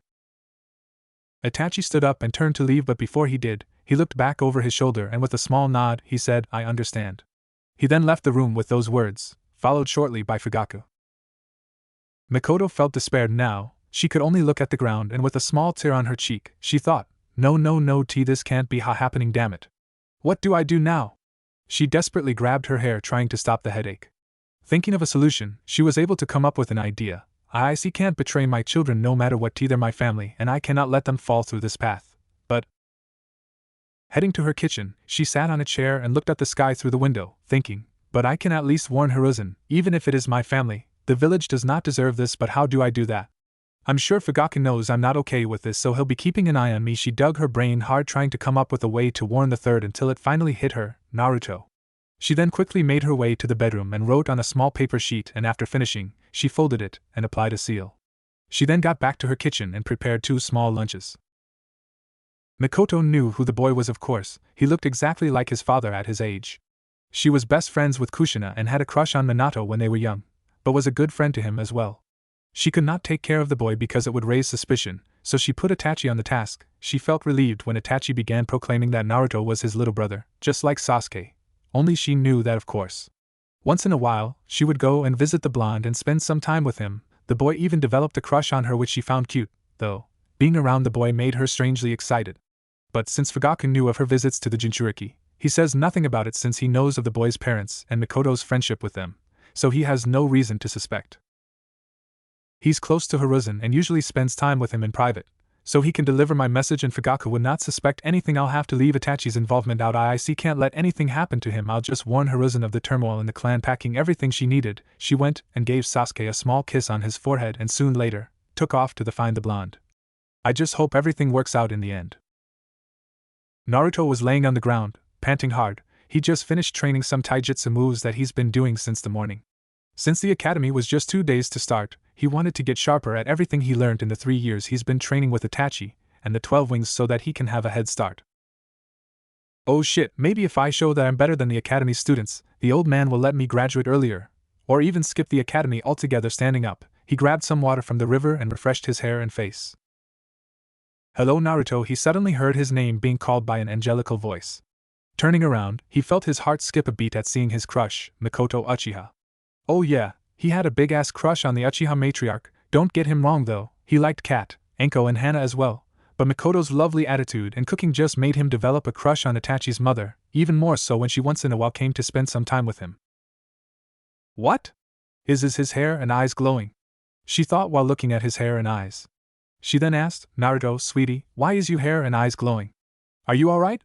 She kneeled down to comb his hair with her fingers and looked directly at his beautiful glowing blue eyes, feeling strangely swayed by them.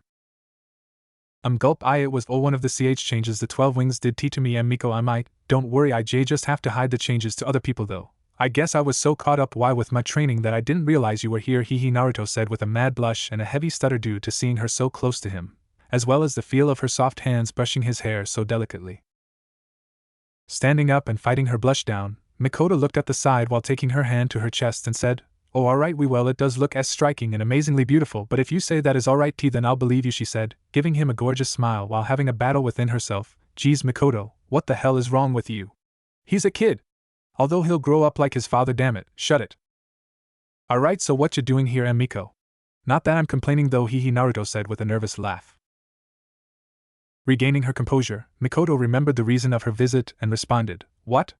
I can't come to visit you any longer, she said with a playful hurt tone on her voice, smiling at the boy's quick refusal, waving his hand furiously to the sides. She then continued, I'm kidding sweetie, don't worry, I came to bring you this. She pointed to the lunches she brought, so come on, let's go and eat them. She grabbed him by the wrist and took him to the side of the river, where they sat down resting below the shadow of a tree and started eating peacefully. That was great, Miko. I love your food. It's the best, Naruto said while giving her a wide smile and a thumbs up. Giggling at his enthusiasm and his ever-present praise to her food, she said, Well, I'm glad you liked it, Naruto. She then fidgeted a little and added, Now, before I go, I wanted to ask you for a favor, if it's possible, she said while giving him a cute look to convince him. Which it worked immediately because the blonde was giving her a smile and a blazing fire in his eyes while he quickly replied, What? Of course, Miko. Whatever it is. You know that I will gladly walk through a river of lava while carrying a goat on fire if it makes you happy, he exclaimed with a macho voice while flexing his muscles to impress her, not lying about what he would do for his love in the slightest. Which it also worked since he wasn't wearing a shirt, and along with his glowing eyes and hair, he definitely looked damn good. Damn it, Mikoto, for God's sake, he's your late best friend's son, control yourself. Fighting down her blush again, she giggled at his words and replied, Now, there's no need to go that far, sweetie. I just need you to deliver this to the Hokage next time you see him. Just make sure that you are alone, okay? It's very important that not even the A and B you are present, okay? She handed him the folded sheet. You can count on me, Miko. I'll make sure to deliver this to the old man when we're alone, but it's everything alright? Naruto grabbed the envelope and kept it on his backpack before asking with worry evident in his voice. Oh yes, everything it's alright, sweetie. It's just something I need to discuss with him. That's all. Getting on her feet, she dusted her dress from the dirt on the ground and gave him a loving kiss on his cheek, which lasted longer than she intended to, leaving an incredibly red Naruto in the way. Smiling after breaking the kiss, she said lovingly, Well, Naruto, I got to go now, don't overdo the training, alright? And good luck at the academy. You know that whatever you need help with, you can just ask Itachi for me and I'll come right away. She then flashed him a dazzling smile and added, Well, I'll see you next week, bye sweetie.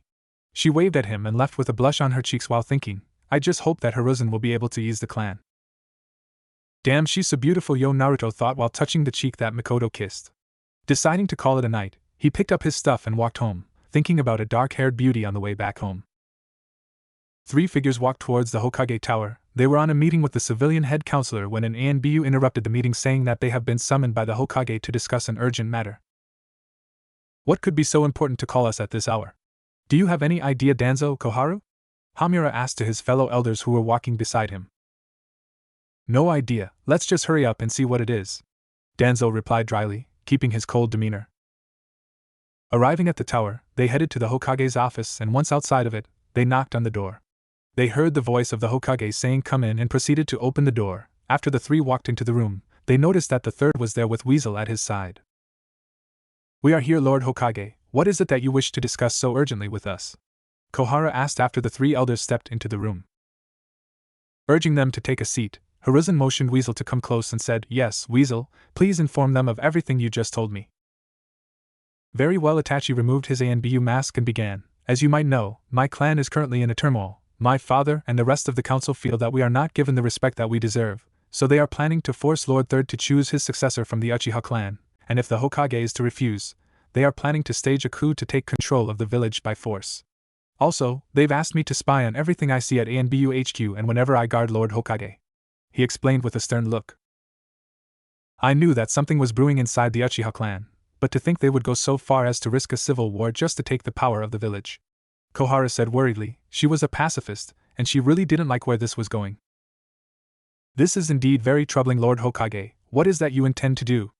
Hamura asked after fully registering Weasel's troubling words in his mind. I'm going to let Itachi report to his father and his clan. Let them think we are oblivious to everything. Itachi said that Fugaku will come to try and convince me to oblige to their claims. I'll try to ease them then. I do not want things to spiral out of control, the Hokage said while massaging his temples, trying to ease his raging headache. We cannot let this go out of control. We need to assure that they pose no threat to our village. Does everyone in the Uchiha clan feel the same as the council? Danzo said. On the outside he seemed calm and calculative as ever, but on the inside he was greatly interested in this development that could present great advantages for the old warhawk. I'm afraid so. Everyone in my clan is taught to think as an Uchiha first, the village always comes second, Itachi said with a stoic face, not revealing the disappointment he feels towards his clan. And what about you? Why betray your clan and your father? Hamura asked the Uchiha. Because I love the village, I serve the leaf first, it has always been that way, Itachi answered without a drop of doubt in his voice. Yes, thank you for your loyalty, Itachi, the third exclaimed with pride in his voice. But what do we do if the tension continues to rise? I don't believe they will easily accept to back down, Danzo said, with interest hidden in his words, an interest that both Hiruzen and Itachi managed to catch. I'll take care of it, Itachi responded without hesitation. What do you mean, Itachi? Hiruzen asked, not liking the sound of the Uchiha heir's ominous words. The problem is rooted deeply within the Uchiha's teachings. Even if we were to assassinate the Uchiha Council, the idea to revolt will continue. The only way to avoid it will be if there's no one left to revolt, Itachi replied coldly, as if what he was hinting at was not disturbing him one bit. You're surely not suggesting, Koharu said with shock on her face, dreading the answer to come. Yes, Elder Koharu, if push comes to shove, I will decimate my clan, but it will be me who does it, no one else, Itachi said without hesitation or remorse in his words. Are we crazy? We are talking about slaughter here. An entire clan. Hiruzen, you can't possibly support this, Koharu exclaimed heatedly. This was madness. There was no excuse for slaughter. With a heavy sigh and a giant headache, he thought, I'm definitely getting too old for this shit. With closed eyes he then responded, Itachi is right, Koharu. As much as it pains me, if I have to choose between a civil war or the Uchiha clan, then I see no other way. They've been thinking this way since Tobirama-sensei took the position. They've always thought the Uchiha comes before the village. His voice was tired and the remorse was palpable. Sigh, this is madness, Koharu muttered dejectedly. It's been a long time since I've seen you take the right choice, Hiruzen, although, I believe we shouldn't give them time to plan, Danzo said, urging for immediate action. No, the elimination is a last resort plan. I'm not going to go through with it if I can help it. I know that just like Itachi, there are Uchiha who are loyal to the village first, the third said while thinking. The message that Naruto gave me from Mikoto supports that. She's just a desperate mother protecting her children. I cannot deny them the chance to straighten their path. Standing from his chair, Hiruzen looked at the village through his windows and said, then it's settled, we will continue normally. When the time comes, we'll proceed accordingly. Understood, Lord Hokage, the three elders said in unison before stepping out of the office, leaving the Hokage alone with Itachi.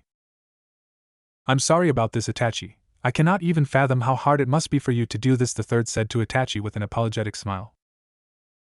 It is not, Lord Hokage. I love my village and I will do everything in my power to protect it, even if it pits me against my own blood. But I only have one request, Itachi said with stern eyes. The old Hokage nodded and took a seat to listen to the Uchiha teenager's request, praying to God that things don't unnecessarily escalate. Oh man, what time is it? Naruto muttered as he woke up at the morning light. Looking at his clock beside his bed, he freaked out saying, "Oh shit. I overslept, damn big bro's gone be mad." Heading to his bathroom, he quickly brushed his teeth, grabbed an energy bar after, and ate it on his way towards the forest of death. Running as fast as he could, he arrived at the clearing and looked around searching for Itachi. Not seeing him anywhere, he let out a breath of relief before going stiff at the sound of a voice that said, "You're 30 minutes late, little brother. You didn't get sloppy on me this week now, did you?" Itachi said, coming out from behind a tree. Scratching the back of his head, he said nervously, "What? No. I just overslept, thinking about stuff, you know. Hee hee." "Haha, okay, I'll give you a pass for today," Itachi said while approaching him. He then sat down on the grass and asked Naruto, "So, did you spoke to the Hokage about your parents?" Sitting down on the grass as well, Naruto replied, "Yeah, I spoke with him and yes, the fourth and the Jinchuuriki of the Nine Tails were my parents." Looking down at the ground, he grabbed a scroll from his backpack and channeled some chakra into it, making the scroll open. Naruto then began to get all the contents out of it while saying, "This is what they left me. They also left me their house, but I really have no interest in living there. I'll just go and take the stuff I need from the library and the vault." I see, Itachi muttered before seeing the square with the word letters written on it. He figured that both Minato and Kushina left him some letters. Knowing his inner turmoil regarding his parents, he asked, "Did they wrote you some letters?" Receiving a nod in confirmation, he continued, "And how do you feel about it?" Looking at the sky while taking a deep breath, Naruto answered, "I honestly don't know, big bro. It's confusing, really." Sighing heavily, Itachi said, "I see. Well, you'll need to figure it out soon, little brother. Conflicting feelings can have a negative impact on one's path, especially yours. Whether it's love or hate doesn't matter, as long as you know, okay?" "Yeah, I understand, I'll figure it out, one way or another," Naruto conceded. He then remembered something that was written on his mother's letter and looking back at Itachi, he asked, "Itachi, there was something weird on Kushina's letter. She said that I gotta find and take care of some girl named Kurama. Do you know who that is?" Confused, Itachi started to think if he knew anyone with that name, but not finding anyone in his mind, he shook his head in the negative. He said, There is a clan here in the Leaf with that name. They have a seat in the council as well, but I don't think she was talking about them but a girl named Kurama. I have no idea, little brother. Perhaps you should ask my mother. I believe she was close friends with Kushina and Minato, so maybe she knows who that is." Surprised at the revelation of his crush's friendship with his parents, he nodded and took the scrolls and laid them on the ground as he said, "Well, they left me these scrolls as well. Apparently I may have 3 bloodlines. Kushina had the lava and boil release and Minato had the magnetic release, so they left me some scrolls for those in case I managed to activate them. Minato also left me these wind and lightning scrolls and the scrolls for the Rasengan and the flying thunder god," Naruto said, excited at the last 2 legendary jutsus. "Well now, that is impressive. The magnetic release is one of the rarest bloodlines there is, but we won't know if you have them until the next few years. Bloodlines like those usually activate on the user's teenage years, so we'll focus on the wind jutsus for now. The Rasengan and the thunder god will have to wait. The Rasengan is an A-rank jutsu, so when you manage to perfect everything I've taught you, we'll work on that one. The thunder god though, that's an S-class, so until you've perfected the Rasengan and everything else, you can focus on that, alright?" Itachi said while reading some of the scrolls. "Okay, so what we'll be doing today? I want to be the sharpest of my class so that maybe the old man would let me skip the academy and make me a shinobi already," Naruto said while pumping his fist at the air with an ass-kicking look. Standing up, Itachi let a small chuckle at the blonde's excitement and replied, "Now, one step at a time, Naruto. I was actually going to tell you that you're gonna have to lay low. Don't get too much attention to yourself, little brother. You're already a Chunin level ninja, so you'll have no trouble with school, but keep it low, okay?" he ordered while ruffling his hair. Looking at him, Naruto whined loudly, "What? But why? I don't want to waste 5 years learning stuff I already know. I want to go on mission and kick some ass, you know." Looking at him dead on the eyes, Itachi hit Naruto's forehead with 2 fingers and said with a voice that left no debate, "Now, little brother, take this as an order from me. Deception is a shinobi's biggest weapon. There is no need for you to show everything you know so early in the game, so keep a low profile, okay?" "Huff, I'll do as you say then," Naruto said with a pout while massaging the spot that Itachi hit. They then proceeded to train on Naruto's jutsus, and one of the wind jutsus that his father left him. The training went on for almost 5 hours and now both of them were eating lunch. Getting ready to begin his shift, Itachi ruffled Naruto's hair and said, "Well, I gotta go now, little brother, so rest for the remaining of the day so you can be fresh for tomorrow, okay?" Receiving a nod from the blonde, he began to walk away, but before he was gone, he looked back and said, "I believe my other little brother Sasuke will be in your class too, so do me a favor and try to befriend him, okay? He's a lone wolf like you, so I believe you two would make good friends, and who knows, if you two become best friends, you might be able to see my mother more often." Itachi then left with a chuckle at Naruto's red face. Turning around, Naruto picked his stuff up and headed home while thinking dreamily, "Can't deny that would be cool though." The academy's grounds were filled with children waiting for the beginning of the semester while the parents were glaring hard at the blonde Jinchuuriki who was sitting on a swing hanging from a tree. Not that he was giving them a damn though. Man, 5 years in this place, what a drag, Naruto thought while a pineapple head boy sneezed, mumbling something about somebody stealing his catchphrase. He then heard his name being called by a familiar loving voice, and after turning around, he saw his crush, looking as beautiful as ever. "Miko, you're here to see Sasuke off?" Naruto said, excited as always to see the most beautiful woman in the world for him. "Well, and to see you off as well, sweetie. This is the beginning for my 2 boys to become men," she said while giving him a hug. She then rested her hands on his shoulders and said, "I hope that you learn a lot and that you become the fine shinobi I know you'll be, sweetie. And I also hope that you and my Sasuke become friends. That way you can have an excuse to come visit more often." She then gave him a kiss on the forehead and said goodbye, leaving a dopey blonde behind. Getting out of his stupor, Naruto heard the bell ring and immediately headed towards his classroom. Once there, he headed to an empty seat near the window, and after he sat on his spot, a raven-haired boy with a familiar face sat next to him soon after he claimed his seat. This must be Sasuke, he looks like a, Naruto thought. He then surveyed his surroundings and saw Kiba, who was looking at him with a challenging look. He was sitting next to the boy called Shino, who gave him a nod, and a cute blue-haired girl with a cream-colored hooded jacket who was looking at him through the corner of her lavender-colored eyes with a mad blush all over her face. He saw that even on their first day, there were already girls looking at both him and Sasuke with dreamy eyes. A pink-haired girl was looking hard at Sasuke while a blonde-haired girl was looking hard at him. Great, fangirls. His thoughts were cut short though, when the door of the room was opened. "Hello everyone, my name is Irika Yumino, and I'll be your sensei for the next 5 years," the teacher, now identified as Irika, said before trailing off on all the things that they were to learn for the remaining of their stay in the academy. With a heavy sigh, Naruto looked through the classroom in boredom when he suddenly locked eyes with Sasuke. The two narrowed their eyes at each other and entered into a small staring contest before both boys looked the other way with angry grunts. Looking back at the window, Naruto thought annoyed, 5 years here, yeah, this fucking sucks. It was a cold night in the village hidden in the leaves. The village was quietly resting, unaware of the horror story that will occur on the next few days. A lone figure was currently standing in front of a large boulder at the foot of a hill, just on the outskirts of the village. The figure formed some hand signs that soon broke the barrier surrounding a door. The figure opened it, and it revealed a dark tunnel that led to an underground base where, as soon as he walked into the first lit room, 2 masked figures appeared and kneeled before him. "Lord Danzo," the 2 figures said in unison. "Let's go," Danzo replied dryly while not even looking at the 2. The trio began walking further into the room until they passed through another door that led them to a corridor that he walked through with the 2 masked men behind. As Danzo walked, the old-timer asked, "Is everything in order?" One of the masked men replied, "Yes, sir. The group you selected is ready to move as soon as you give the word. For men unit as you ordered, all of them with medical training." "Very well," Danzo replied while looking at the front. After receiving the dossiers of the squad mentioned and giving his approval, he continued his way towards the war room of the root base, and while walking, he asked, "I trust that Ryu and Terai are back?" "Yes, sir, they are already waiting for you in the war room," the root ninja replied. After a few more minutes of walking inside the maze of the base, they arrived at a large metal door, and after the old man opened it, looked at his 2 most trusted soldiers and personal guards dutifully waiting for him inside, Ryu and Terai. Turning back at the 2 other ninja that were escorting him, he ordered them to leave the room and took his place at a seat that looked like a throne in front of the war table, while the 2 root members took a kneeling position in front of their leader. "Report," Danzo said to his subordinates. "Everything has developed as you expected, sir. The Uchiha revolt is inevitable, with all the false threats done using the 2 elders Koharu and Hamura and the attacks done by our people infiltrated in the Leaf's regular forces. They have become paranoid and are soon to begin the first stage of their coup in approximately the next month." The root soldier with the codename of Ryu answered. She had long silver hair with 2 medium ponytails on the front, 2 more on the back, and a few hair strands that covered the top of her mask. She also had an exquisite figure, and was wearing a mask with the shape of a dragon's face.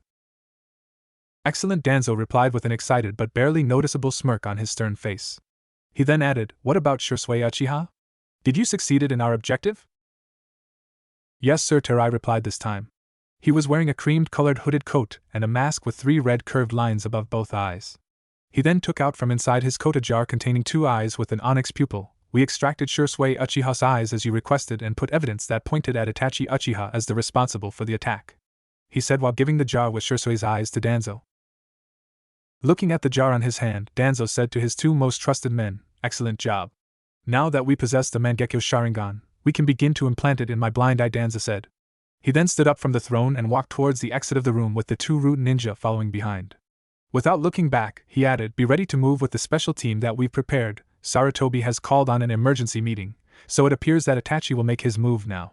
Your job is to make sure that he follows through with his plan. As soon as he's done, we make our move. Understood. The 2 soldiers replied robotically to the root head. Is everyone ready to begin? Hiruzen Sarutobi, the 3rd Hokage, asked those present in the room. Yes. Danzo, Koharu and Hamura answered in unison to the village's leader. Very well, Itachi, please begin your report. The 3rd said to the Uchiha Anbu captain who was standing beside him. Yes, sir, Itachi replied. Walking to the center of the room, he began, the situation has reached a boiling point. Since Lord Hokage's talks with my father proved futile, now every Uchiha is preparing to stage the coup in the next month. As far as I know, my father will begin to look for allies in the coming weeks. The Aburame, Inuzuka and the Kurama clans are the prime candidates. They believe that they can convince them to join the coup with the promise of more power and say on the village's matters. I don't think that other clans will join them, Koharu said. Indeed, the Inuzuka are loyal to the village and would never go with this. The Aburame are reserved, but their relation with the Uchiha clan is formal at best, so they won't risk so much for a clan they barely have contact with, and the Kurama are too weak to pose any real threat even if they were to participate, which I doubt they will. The 3rd explained, feeling confident of the loyalty that most of the clans have towards the village.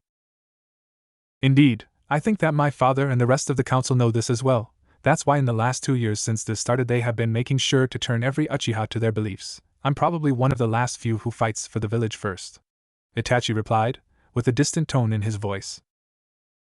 Then we have no other choice, we must act now, Lord Hokage, before the rest of the village gets dragged into their foolish crusade.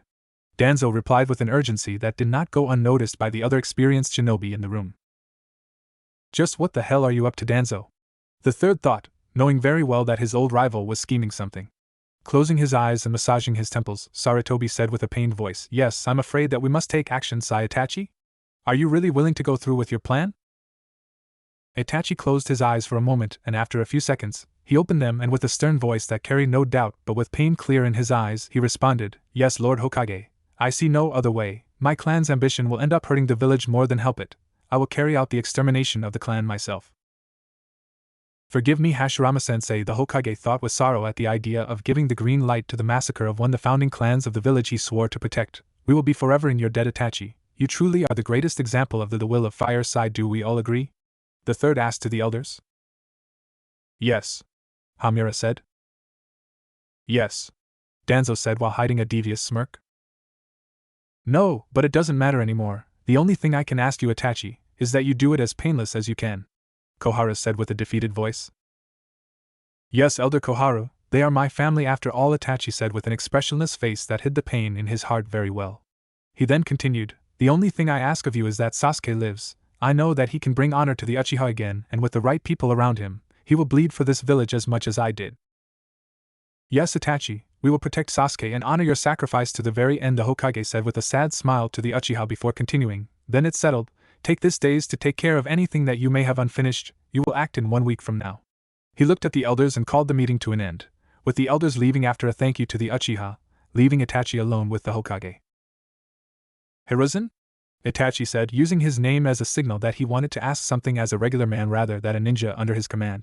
The 3rd understood and nodded at him to proceed, so Itachi said, Naruto-sai, knowing him, he will come demanding for answers. He's smart, so it won't be easy to fool him with the explanation of me just doing it to test my power. He cares deeply for my mother as well, so he will dig into this as much as he can to find the truth. So please, find some way to stall him until we meet again. I will try to delay as much as I can the movements of the Akatsuki, but we'll eventually meet, and when we do, I'll tell him the truth. His eyes were starting to show the pain he was feeling for doing this, but he quickly pushed those feelings aside, knowing that it was worth it. Are you truly willing to bear the hatred of both of your little brothers for that long? Hiruzen asked Itachi in a sympathetic way. This was what pained the old Hokage the most, the hatred that will no doubt grow in both Naruto and Sasuke. It's something that disturbs him greatly. Looking to Itachi, who was looking down at the ground, the third widened his eyes and felt his heart breaking for the first time in years at seeing a lone tear fall from the ever-expressionless Uchiha's face to the ground. Looking up directly at the old-timer's eyes, the raven-haired teenager said with conviction and utmost love, "If it means that both will be safe and will be able to make their dreams come to be, then yes. After all, they are my dream, and I know that if they both build a bond, it will take them further than anyone else has ever got." Itachi then got serious again and added to the Hokage, "Also, be wary of Danzo. The death of Shursui was not my doing, but whoever did it, left a good trail back to me. And I can only think of Root to do something like that. He's always been interested in the Sharingan." Turning towards the door, Itachi prepared to leave but stopped when he heard his leader say, "I may not be able to ever say this in public or to reveal the truth of the massacre, but know this." Itachi the Uchiha turned his head to look at the Hokage when he said, "You are the greatest shinobi this village has ever given, don't ever forget that." The third exclaimed while bowing to the Uchiha teenager, showing him how grateful he was at Itachi for such immense sacrifice.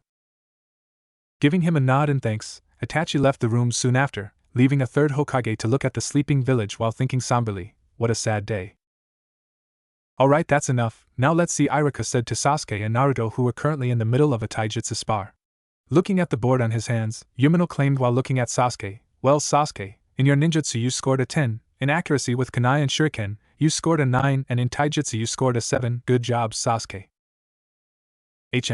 Sasuke only grunted in response among the cheers of his fangirls who were eagerly proclaiming him to be the best. He was paying them no mind, however, since his mind was thinking with annoyance, "Damn it! We've been 2 years in the academy, and the dobe's been holding back on everything. You're not fooling me, Naruto." Looking at Naruto then, Iruka revealed his scores. "Now Naruto, well, in ninjutsu you scored a 7, in accuracy with kunai and shuriken you marked another 7, and taijutsu an 8, not bad, but you can do better, so keep training," he said with a little bit of disappointment in his voice. "Yes, Iruka-sensei," Naruto replied among the cheers of his fans, encouraging him to do better while thinking, "I hate this, damn it. Having to act like a regular Joe. Hold it, Naruto, just 3 years more thou. I think the team knows that I'm holding back." "Alright class, you are dismissed for the day. Remember to train your taijutsu skills since we'll keep sparring for the rest of the week," Iruka said to the already fleeting kids who didn't even listen to him. "Sigh, kids," he mumbled tiredly. "Man, this seriously sucks. And I can't even use the shadow clones cause the old man won't let me.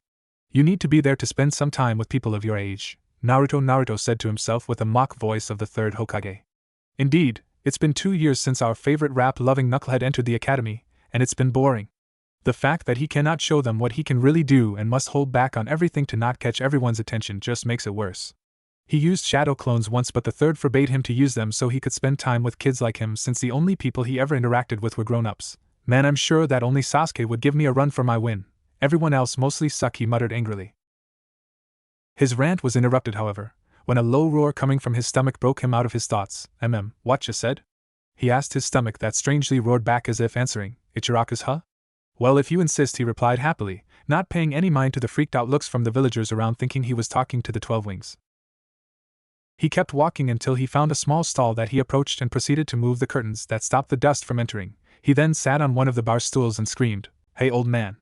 Your favorite bottomless pit just arrived, fool!"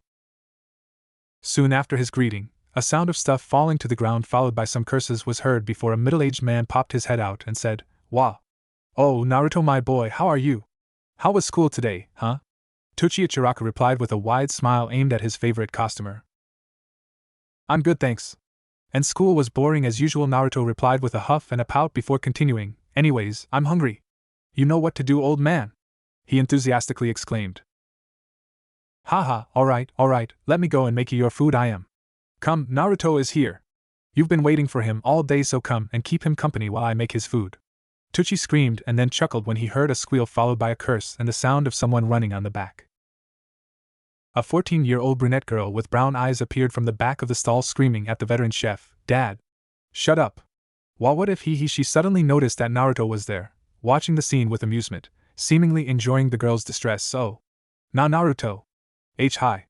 Sorry about him, you know that ho how was school today?" she nervously said, trying to change the subject while putting both arms behind her back, fidgeting her fingers and wearing a mad blush on her cute face. Haha, she's so damn cute when she gets all flustered, though can't deny she's growing up, Naruto thought while looking at the 2 mounts that were starting to show beneath her upper clothes. Shit, stop looking, you fool. Damn hormones, he reprimanded himself then. Shaking his head from such lecherous thoughts, he replied while scratching below his nose, Ahaha, yeah, well, it was boring, you know. I really can't wait for the end of the damn academy so I can go on missions and kick some ass like my big brother Itachi, he said while jumping on his stool, flexing his muscles while doing poses that just made the poor girl more lost in her blooming teenage hormones. Was he checking me out there? She gave a hopeful thought when she saw where his eyes were looking at a moment ago. Lifting her arm and putting her finger on her lips, she responded, oh. Well, yes, that sounds good, but it's also very dangerous, you know?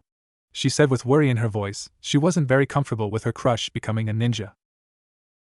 Ah, you don't have to worry about me, Aya, he exclaimed, giving her a thumbs up and a wide smile before adding, I'll be the strongest ninja that has ever lived so I can protect you and all of my precious people from anything that dares to harm you. Y'all see. Naruto's voice was full of confidence and a fire in his eyes that showed his unrelenting determination. Yes. He cares about me. Ayam thought while mentally jumping with happiness after hearing her crush's words. Soon enough, though, his first bowl was done, and she brought it to him. Haha, well, thank you for caring about us, Naru. I know that you'll become strong. Here's your bowl, she said with a happy smile on her face and a small blush on her cheeks. Haha, can't believe me, a 10-year-old can make a pretty 14-year-old blush like that, Naruto thought with amusement. Giving her a warm smile back, he grabbed his bowl and said, Of course I care, Aya. You can always count on me. Thanks. He then began to happily devour bowl after bowl of the delicious food fit for any god. Naruto, so young and already a master at wooing a lady, you certainly have grown. A silver-haired male wearing a standard Jonin uniform, a mask that covers most of his face and a leaf headband that covers his left eye leaving only the right one visible, said while taking the stool next to the blonde Jinchuuriki. Both Ayam and Naruto blushed at the comment, making Ayam excuse herself to the back of the bar to bring the Jonin's order along with the blonde's next bowl. Naruto just looked at his bowl while trying to hide his blush from the silver-haired Jonin before saying, Pa. I don't know what ya talking about.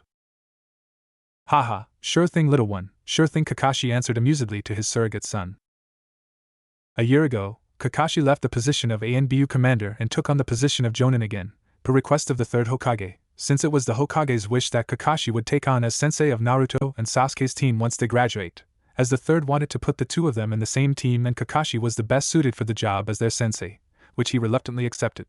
Not because he disliked the boys in any way, Kakashi was very fond of the blonde Jinchuuriki. While Itachi took on the job as his big brother, Kakashi took on a more father-like place in his life. After he left the ANBU Corps, he began to take more care of the boy. Eventually Naruto trusted him as much as Itachi, revealing everything that had happened in his life, including his talks and training with the 12 Wings and Itachi, that he knew who his parents were, much to the surprise of the copy ninja and the sadness of the revelation about Naruto's bitterness towards his parents. Which he could completely understand where the boy was coming from, but he still felt bad for his late sensei and wife since their decision to make their son a Jinchuuriki ultimately led said boy to not even consider them as relatives. And when it came to Sasuke, he certainly saw great potential in the boy. He knew that the only obstacle that Sasuke could have would be the Uchiha arrogance that led them to rely too much on their eyes, but take that away and you have a shinobi capable of great things. The reason for why he wasn't too convinced with this team was because it was meant to be the next generation of Team 7, a number that has been haunted by both greatness and tragedy.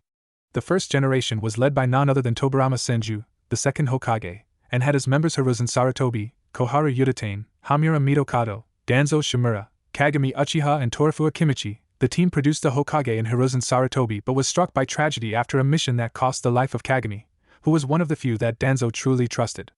After Kagami's death, the team became hostile towards each other, and after the death of the second, got disbanded.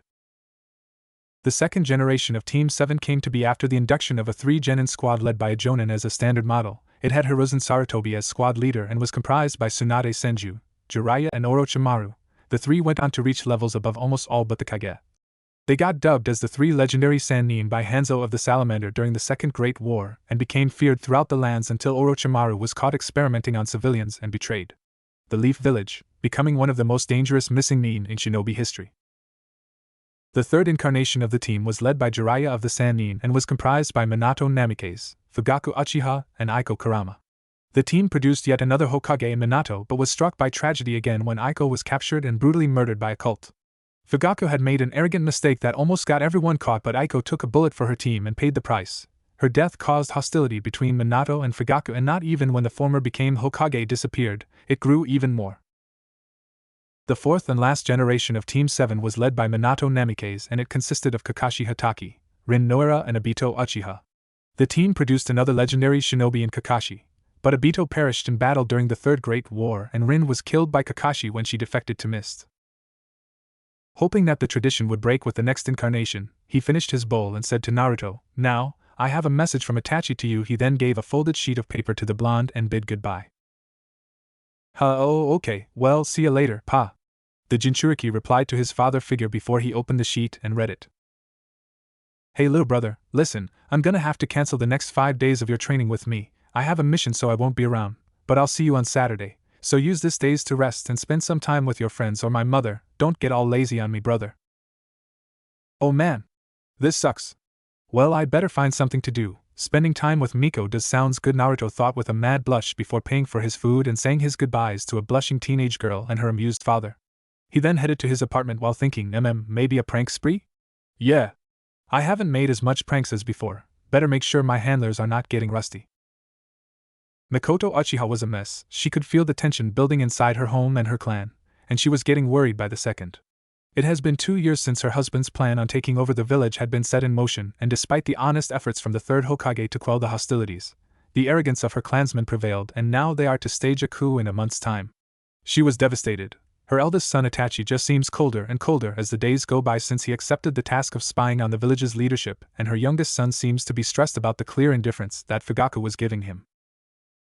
Her relationship with her husband was now practically inexistent. She pleaded, hell, she even begged on her knees to stop all of this, if not for her, for the sake of their sons, but the only reply she got was, "This is for our sons Mikoto, for all the Uchiha," and then he just left and kept brewing the conflict between the village and her clan. Damn arrogant fools, she bitterly thought. And to make matters even worse, she was forbidden to leave the compound now. It's been almost a month since she had been able to leave, that asshole. Treating me like a stupid prisoner. She was pacing around her home just thinking on what to do. She wanted to speak to Itachi to try and understand just why he would go along with this mad plan, but he apparently left the village on a mission, and would be gone for a few weeks. She was very worried about her eldest son, as just a few days ago, Shursui Uchiha, Itachi's best friend and her nephew, was found murdered and had also lost both of his eyes. This caused tremendous alarm inside the clan, especially in the council, since only they knew that Shursui had somehow unlocked the legendary Mangekyo. So believing in the apparent way on how to unlock them, Itachi was put as the prime suspect. It even came to the point where he no longer talked to his father aside from his report on the Hokage and his advisors. Heck, it had been weeks that even she had a normal conversation with him. Leaving her home, she began to take a stroll around the compound, and she was saddened by what she was seeing. There was just no joy around the clan anymore. The adults all seemed tense, and she could see that many were conflicted with the direction that the clan would be taking in the coming days. And the kids, instead of playing and running around, they were all being prepared to fight. It broke her heart to see the clan's future being manipulated this way, just to make a bunch of arrogant pricks feel good with themselves. She knew that a reign under an Uchiha with that kind of mentality would be oppressive, and it would take the village to a dark path. The kids of the future would be nothing but tools of war, and she hated that. She knew that as a shinobi you are exactly that, a tool to be used by your kage, but at least with the current system you had the chance to choose. A reign under an arrogant Uchiha would, with no doubt, take that choice away. Returning to her home after her small stroll around the compound, she turned to see the wall with the Uchiha crest painted on. She could still see the crack that had formed for the kunai that Itachi embedded after his confrontation with Fugaku about Shursui's death. She couldn't help but feel a bad omen at seeing the haunting image of her clan's crest split by a crack that could very well signal the future of her clan and the village. Fuck Fugaku. I'm taking a walk around the village tomorrow, whether he likes it or not, Mikoto thought in frustration before she headed to her now personal room to turn in for the night. Naruto woke up with a weird feeling in his gut. He could feel that Itachi has been troubled by something for the last few weeks. The fact that it has been almost a month since he last saw Mikoto just made him feel even more uneasy at the thought that something might be happening to her or her clan. Stepping out of his shower, he dried his hair and had a quick glance at his reflection on his mirror. He was somewhat shocked though when he saw that his hair was losing its natural color. He hadn't noticed since he usually carries the genjutsu on his hair to hide its glow, but now he could see that his usual bright yellow hair was paler. Like the Yamanaka's, it still had the glow, but it was paler as well. Pushing that thought to the back of his mind for now, He put the genjutsu on again and headed to his kitchen table where he grabbed a bowl and poured some cereal in to dig in. Oh yeah, he eats something more than ramen now. Since he began his training with Itachi and the 12 Wings, both made him eat more than just ramen so he could have all the proteins he needed in his body. He complained at first, but eventually gave in. After finishing his breakfast, he cleaned the dish and walked to his room to put on his normal attire. Stepping out of his apartment, he walked aimlessly around the village while thinking, what to do? What to do? I really don't want to go to the academy today, so he made some hand signs and created a shadow clone with enough chakra to last the whole day. Giving his clones orders, he began to head towards the forest of death when a sight of a beautiful black hair caught his attention. Getting closer to the owner, he screamed happily, "Miko!" What? The Uchiha matriarch turned around to see who was calling her name. She immediately recognized the boy, Naruto. She then surprised him when she forcibly took him inside a store and then created a shadow clone of her. Waiting until she could no longer see the clone and the escorts that were assigned to her, she looked at the confused boy and said, "Sorry about that, hee, but my husband has some people guarding me and got tired of their presence." She gave him a kiss on the cheek before realizing that he wasn't supposed to be here. "Naruto, why are you not at school?" she said in a motherly tone. Holding the cheek that was kissed, he shook his head and scratched below his nose before replying, "Haha, I didn't want it to go today, so I made a shadow clone and sent it on my behalf so I could go and have my own training." He nervously laughed while rubbing his scruff. Shadow clones? How does he knows that technique? Oh right, Kakashi trains him now. And then she thought before she replied, Well, I hope you don't do this too often, mister." She scolded the Jinchuuriki, who just shook his head nervously in the negative. She then continued, "Well, I guess that leaves you with some free time, huh?" Getting a positive nod, she added, "Well then, come. Let's go and catch up." The two headed to a clearing behind the village's training grounds where they sat near the river after arriving and began to catch up with each other, Naruto asking with concern over the fact that he hadn't seen her for almost a month. She waved of the concern, saying that she was just busy with clan problems, which was partially true. While talking though, she realized just how much the little blonde meant to her, and it just pained her more to think that if the coup were to take place, he, as a Jinchuuriki, would be a big target for both sides to use as their trump card. Damn it. If that comes to be, I might have to choose whether to protect him or my sons. The thought of her having to leave the boy alone on his own devices in order to protect her sons just made her heart break more, if it was even possible. It made her arrive to the conclusion that she might need to take her distance on the boy so she could focus solely on protecting her sons. "I'm so damn pathetic and weak, damn it. I'm so sorry, Naruto." Stealing her resolve, she stood up after chatting for a while with the boy that she holds so dear, said, "Well, sweetie, I'm afraid I have to go back home now." So she looked directly at his gorgeous glowing blue eyes with that haunting golden slit that looked at her with such love that it made it nearly impossible for her to walk away, but managed to continue, "Nevertheless, sweetie, I want you to know that I care so much for you. Not just for who your parents are, but for the amazing person that you have become. Even after everything that you've been through, you're still so warm and kind, so please, whatever you do, whatever life throws at you, don't ever change, sweetie. This cursed world that we live in needs people like you to guide us towards a better world, so don't stop, keep striving to protect those you love, for that is the only way towards true strength. Whatever happens, know that I'll always care." She hugged him tightly and gave him a long kiss on his cheek. She quickly said her goodbye and began to walk away without waiting for an answer so he couldn't see that she was crying. When she was out of Naruto's reach, she muttered, "I love you, Naruto." Naruto was just standing there, frozen. Normally hearing that his crush held him so dear would make him scream in joy, but this time, however, he knew that those words carried a sense of finality in them. Why she sounded so sad, and why did it sound like a final goodbye? He slumped to the ground and just stared at the spot where she just head off and sadly thought, "Miko. Damn it. Just what the hell is going on?" Naruto thought with frustration after his talk with Mikoto, who only left him more confused due to her words and her depressed demeanor. Sighing heavily, he mentally asked the dragon, "Hey Ryu. You can also feel that something weird is going on, right?" His sensor abilities are expanding while I see," the mighty beast thought before answering. "Yes, hatchling, there is indeed a heavy tension growing around your village, and the conflicted emotions of both Itachi and that woman you like means it might have something to do with those damned Uchiha," it answered, with its ever-present anger towards the Uchiha. To this date, Naruto still doesn't know why it hates them so much. The only ones it seems to refer to in a calm way are Itachi and Mikoto, and whenever he asks why so much hate towards them, it only replies that the time for all his questions to be answered was close, irritating the blonde more. "I knew it," Naruto thought with exasperation, "but why none of them tells me anything? Maybe the old man knows what's up." He then headed towards the Hokage Tower, intending to figure this mess out. Arriving in his usual style by jumping through the window, he was surprised to see that for once, the old man was not reading his usual small book, but he frowned after seeing that he too looked troubled by something. Thinking that it wouldn't hurt to ask, he made his presence known and said, "Hey old man. How's it going, huh?" Getting out of his stupor, the third Hokage looked to the sound to see his surrogate grandson leaning against the window frame.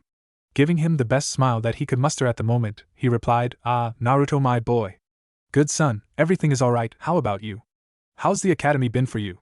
I've heard that you've made a good job with keeping a low profile." Giving the Hokage a huff, with a pout he replied, "Yeah, and it sucks. Having to act like if I could only do so much just makes being in a place learning stuff that I already know more unbearable, you know," he said heatedly, with a verbal tick that made the third remember a fierce red-headed female. "And you know what? I think that Sasuke actually knows that I'm holding back," he finished. Raising an eyebrow, the old-timer said, "I already told you Naruto, it's for your own good, you need to spend some time with kids your age and whatever you mean by Sasuke knowing?" Sitting on the couch inside the office, he looked at his leader and surrogate grandfather and responded, Yeah, I know that, you say it every time." Taking a deep breath to gather his words, he continued, "Well, at first, I could see that like almost everybody in my class, he saw me as just an average ninja that enjoyed pranks too much, but as time went on, I could see that he grew more interested in me after one day I beat some bullies that were picking on a Hyuga girl. I don't know if he saw me do it or if the girl spread the tale around, but immediately after that day, I could see that he became more wary of me. Well, I don't think it will matter if he finds out, as long as he is your friend and doesn't go around telling, then I don't see the problem," the third said while filling his pipe with tobacco. "Well, that's the problem, he ain't my homie, Homs," Naruto said, standing up and opening his arms while tilting his head to the side. Blinking in confusion, the third said, What? My friend, ya old-timer. He ain't that, yo. He's my rival at best," he said while doing complicated hand signs that not even the professor could understand. "Sigh, and here I hoped that you'd stop listening to that garbage you call music," Hiruzen said, sweat dropping at the blonde's antics. "Neva fool. The mighty is a poet. A visionary. I'm just waiting for his next album to drop so I can hear his amazing words that drive me forward with determination," the blonde Jinchuuriki preached while dropping to his knees crying anime tears. Seeing that the Hokage's demeanor has lightened up a little, he regained his seriousness again and tackled the reason for his visit when he asked timidly, "Old man, can I ask you something?" Feeling his change of attitude weird, the Hokage responded with a raised eyebrow, "Sure my boy, you know you can ask me anything." He gave the blonde a grandfatherly smile to reassure him. Right getting on his feet again, Naruto took a deep breath to gather his thoughts and said, Well, is everything okay with the Uchiha clan?" Hiruzen started to feel his heart accelerating a bit after the question. "Damn it, I need to keep calm or he'll feel that something's wrong." Tilting his head to the side as if confused, the third said, What do you mean, son?" With a heavy sigh, Naruto responded, "Well, it's just that, I can see that big bro seems like more thoughtful than usual, you know? And Mikoto, well, I just talked with her, and she seemed so sad and like lost or something, plus the ambience around the village feels like heavy." Naruto responded with sad eyes looking down at the floor, all the while thinking about Mikoto, and what she had said to him just hours ago. Well, Itachi was right, he is very good at sensing people's emotions. I need to keep him occupied with something, trashing his brain around for ideas. Hiruzen suddenly came up with something and said, "Oh well, the Uchiha are a powerful and big clan, my boy, so problems are something that regularly occur. But about Itachi and Mikoto's behavior, I would guess that Itachi's troubled by Shursui's death just 3 days ago. And I guess that Mikoto is just worried for her son." "What? Shursui-sensei is dead?" Naruto screamed. Since Shursui was Itachi's best friend, Naruto obviously knew who he was. He used to pop up occasionally during his training with Itachi, and sometimes he was trained by Shursui whenever Itachi wasn't available, so hearing about his death hit him like a meteor. Sigh, yes Naruto, I guess Itachi couldn't tell you because he had to leave on a mission immediately. I'm sorry, I know that Shursui was a good friend to you as well, the third said with pain at seeing his adoptive grandson's hurt eyes at the news. I just hope he is able to endure what's coming. I know he'll move on, but the hatred that will grow for Itachi could lead him or Sasuke to a dark place, Hiruzen thought with regret. I see, Naruto responded with a small tear running down his cheek. Looking at the ground for a few seconds, he looked back at the Hokage and said, I guess that could be it. After a heavy sigh, the old Sarutobi said to Naruto, I know it hurts, Naruto, but the people that leave this world keep watching over us every day. The important thing is to never forget the things that made us care for them and carry on with our lives to honor them. Seeing that his words helped to bring the blonde's mood up a bit, he requested, Hey Naruto, could you do me a favor? Squinting his eyes, confused as to what could the most powerful man in the land of fire ask of him, he replied, Sure I guess, what is that you need, old man? Well, you see, my grandson, Konohamaru, has been pestering me for training. He's 6 years old and doesn't seem to understand that he still needs to wait 2 years to enter the academy. But I thought that since you began to train at the age of 5, you might be able to help him with the basic stuff so he can stop ticking me off all day about it. What do you say?" the professor said with a smile. Putting his finger on his chin, Naruto gave it some thought and saw that it couldn't hurt, so agreed. "Well, sure, why not? I'll teach the brat some stuff." "Good, thank you, son. Who knows, maybe you can even find a future apprentice in him." "Now here," Sarutobi said with a smile while writing down something on a small paper. "He lives with my son Asuma. Here's his address. Stop by tomorrow after school and you can begin." Then, I'll better get going to prepare what I'll teach him. I have the week off after school since Big Bro is out on a mission, so I can teach him some stuff before he comes back." He kept the sheet in his pocket and headed towards the window, saying before jumping out, "Well, I see you around, old man, bye." With that, he took off towards his apartment. Waving goodbye at the boy, Hiruzen sighed for the 1,000th time in the week, and while blowing some of the smoke from his pipe, he thought, "I'm going to have to ask Kakashi to be more pending with Naruto. If I can at least ease his pain a bit, I'll be able to honor, if just a little, Itachi and Mikoto's sacrifice. Forgive me." Naruto, bringing his tired gaze down to the floor. The old Sarutobi took some minutes to clear his head and then returned to his paperwork. A plant-like figure was walking through a dark tunnel. The only thing that one could see was the Venus flytrap outline of his shadow. After a few minutes of walk, he arrived to a partially destroyed castle on the top of a hill. The castle was surrounded by mountains, and the heavy snows served to make it almost impossible for someone to stumble upon it unless you knew exactly how to get in. It was also protected by a magical barrier that stopped anyone and anything from teleporting inside. Walking through the giant wooden doors, he soon arrived to the main hall, a huge room with a lone throne at the top of some stairs that were at the opposite side of the room. Looking at the roof, one could see that the castle was the site of a major attack. Almost all the castle was destroyed, only the main hall had partially survived. The wall behind the throne was almost gone, and one could see the mountains and the moon from the large hole in the wall. The light of the moon was lighting the hall from behind the throne, but the partially demolished wall casted a shadow that managed to cover the throne and the top half of the stairs from view. Arriving at the foot of the stairs, the plant-like figure looked at the top and could see a lone slender figure wearing an armor that made him look like a warrior king sitting with one leg crossed over the other. He was resting his head on his fist while resting the elbow on the armrest of the throne. At either side of the throne, there were two equally obscured figures. One appeared to be a tall man while the other seemed to be a short-haired woman. After a few seconds, the person sitting on the throne spoke with a playful voice. "Oh, Kakukazetsu, my boy. I trust that everything is going according to our evil plans." He moved his fingers excitedly. "Yes, everything is moving as you planned." What it seemed to be like a black half of the figure said before the white half continued. "Toby is already with Itachi. The massacre will soon take place." "Ah. Good. Itachi might be a wildcard, but he is important to our plans. Make sure that he accepts the opportunity in Akatsuki," Kakuka the man ordered. "Yes, but what if he betrays the Akatsuki?" the black half asked. Giving a childish laugh, the mysterious man replied, "Well, I couldn't care less, dear boy. Toby is interested in him, and to stop that fool from doing something stupid, we need to throw a candy at him so he keeps in line. The Akatsuki are means to an end, and so is Toby, but in the meantime, they need to stay focused, and those stupid vengeances and wishes of grandeur will only waste more time." The strange man then chuckled and added, "Finally, we have all the things we need, so we must begin our moves now." He finished with a serious tone that countered his previous attitude. "Yes, we understand, we'll take our leave now," Setsu replied before turning to exit the castle.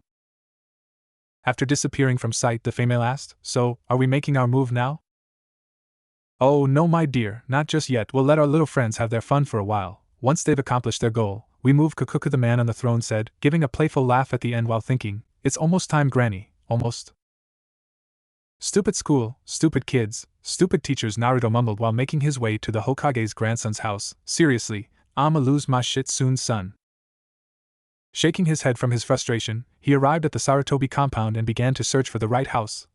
12, 13, 14, 15 There, 16, this gotta be the place. Knocking on the door, he gave a quick glance around the compound and thought, I thought the place would be bigger, even having a Sarutobi as Hokage. The clan doesn't seem that powerful outside the old man." His thoughts were then cut short after the sound of the door opening was heard. A bronze-skinned man with black spiky hair and beard opened the door and said, "Oh, Naruto, I take it you're here for Konohamaru, right?" Getting a nod in response, he added, "Alright, let me get him for you." He turned around and left for the back of the house. After a couple of minutes, Asuma reappeared along with a small boy wearing a yellow shirt with a leaf symbol on the front. He had a long blue scarf and a skullcap that only left a mesh of his brown hair out. He was whining that he needed no one to get strong. Sai, just give it a try, okay, Kono? Naruto is strong, so you'll learn a lot from him, and when you enter the academy you'll have no problem, Asuma said before pushing Konohamaru out of the house. Naruto then grabbed the boy's shoulder and flickered out of the compound before he could whine more, leaving a stunned Asuma behind to think, what the? I know that Kakashi trains the boy occasionally, but he already knows the body flicker? That's impressive.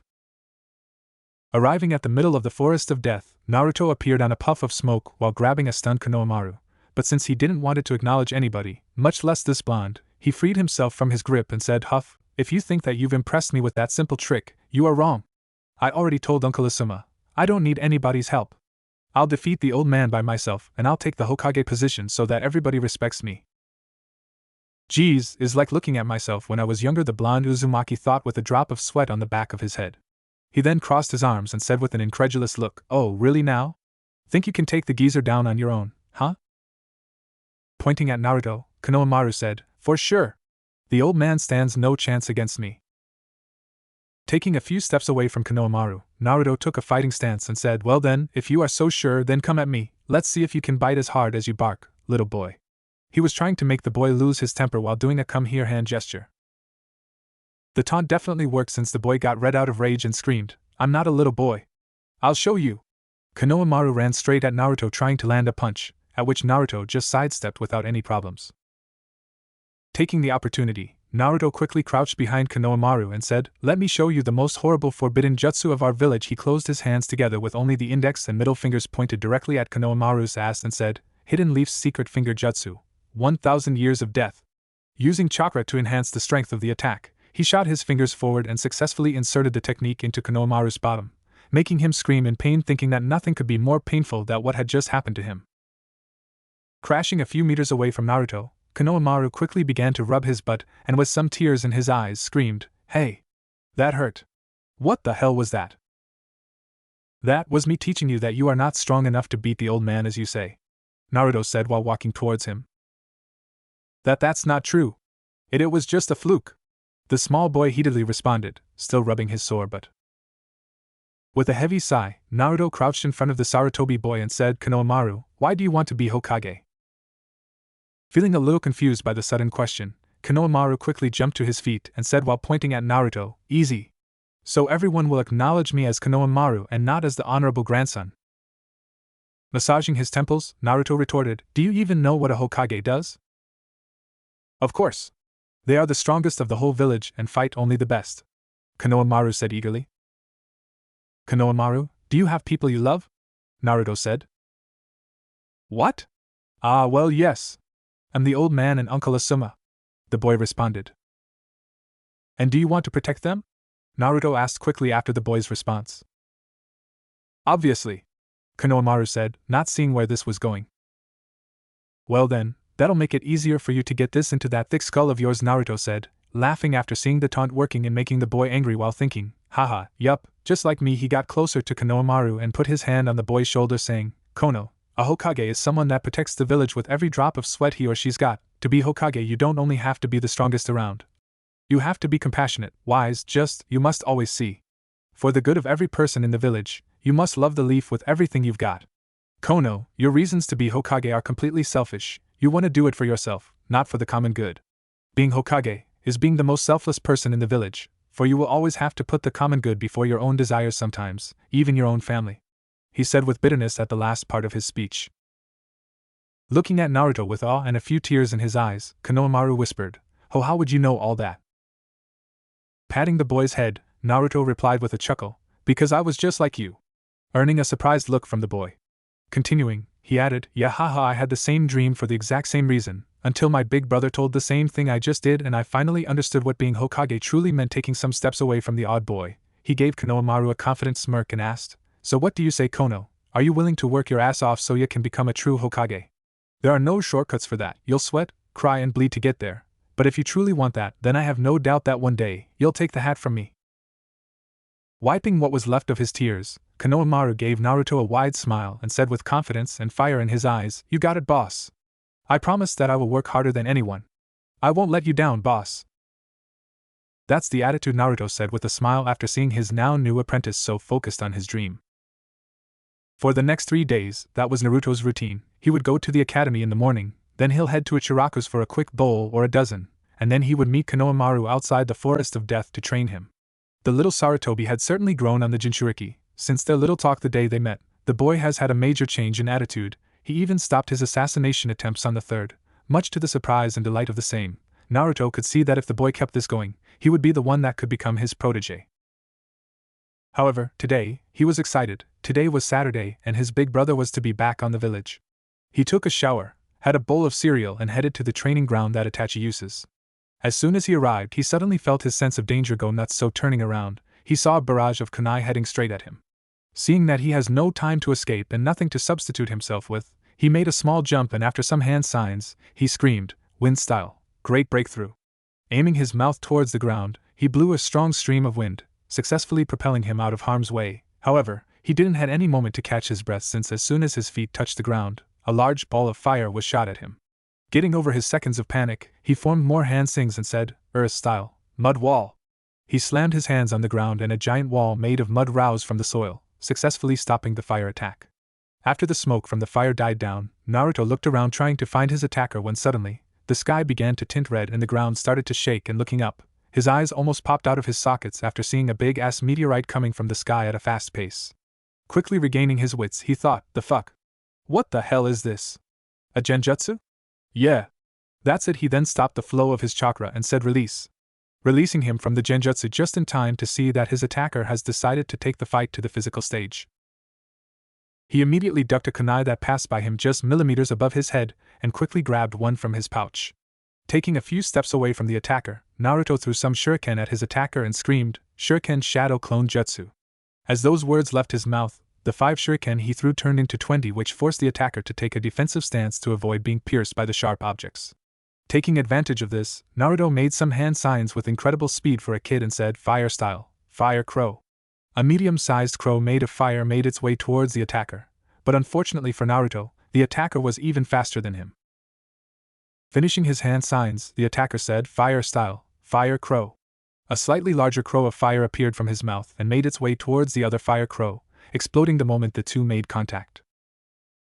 After the smoke cleared from the field, the attacker said, "Very well, little brother, it's good to see that you didn't get sloppy while I was gone," Itachi said before being stunned by the sudden bone-crushing hug that the blonde suddenly gave him. Patting his head, Itachi said with a chuckle, Now, I've missed you too, little brother." Not releasing the hug, Naruto said while having his head buried on Itachi's stomach, "Big bro, I heard about Shursui-sensei." With a sigh, Itachi gently released the hug and got to eye level with the Jinchuuriki. Resting his arm on the blonde's shoulder, he said, "Yes, I'm sorry I couldn't tell you myself. I had to leave on an urgent mission, but he died a week ago." "I understand," the boy said while looking down at the ground before he brought his gaze back at Itachi and continued, "But how are you?" he timidly asked. With a strange smile that the Uchiha only showed to his little brothers, he said, "Sigh, well, it was hard, but I'm okay. I know that Shursui wouldn't want me to lose myself over his death. He would want me to move forward." Itachi then stood up and hitting the blonde's forehead with 2 fingers, he added, "You actually remind me of him, you know?" Massaging his forehead, he said with a surprised tone, Really? Why?"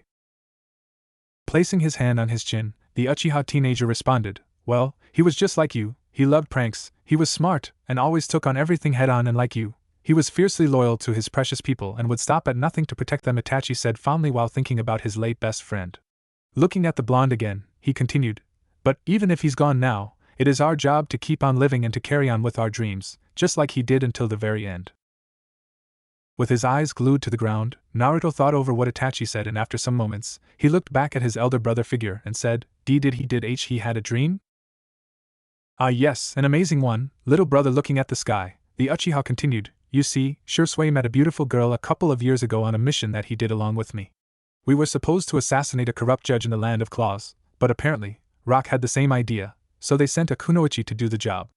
After a friendly fight, we decided to ally and work together to bring the judge and his mob down, but along the way, those two really hit it off, and I guess that they sort of fell for each other." Itachi sighed and added, "The problem was that the Leaf and Rock have the worst relationship out of the other villages due to the Fourth decimating a good portion of their army single-handedly, in the midst of the Third Great War.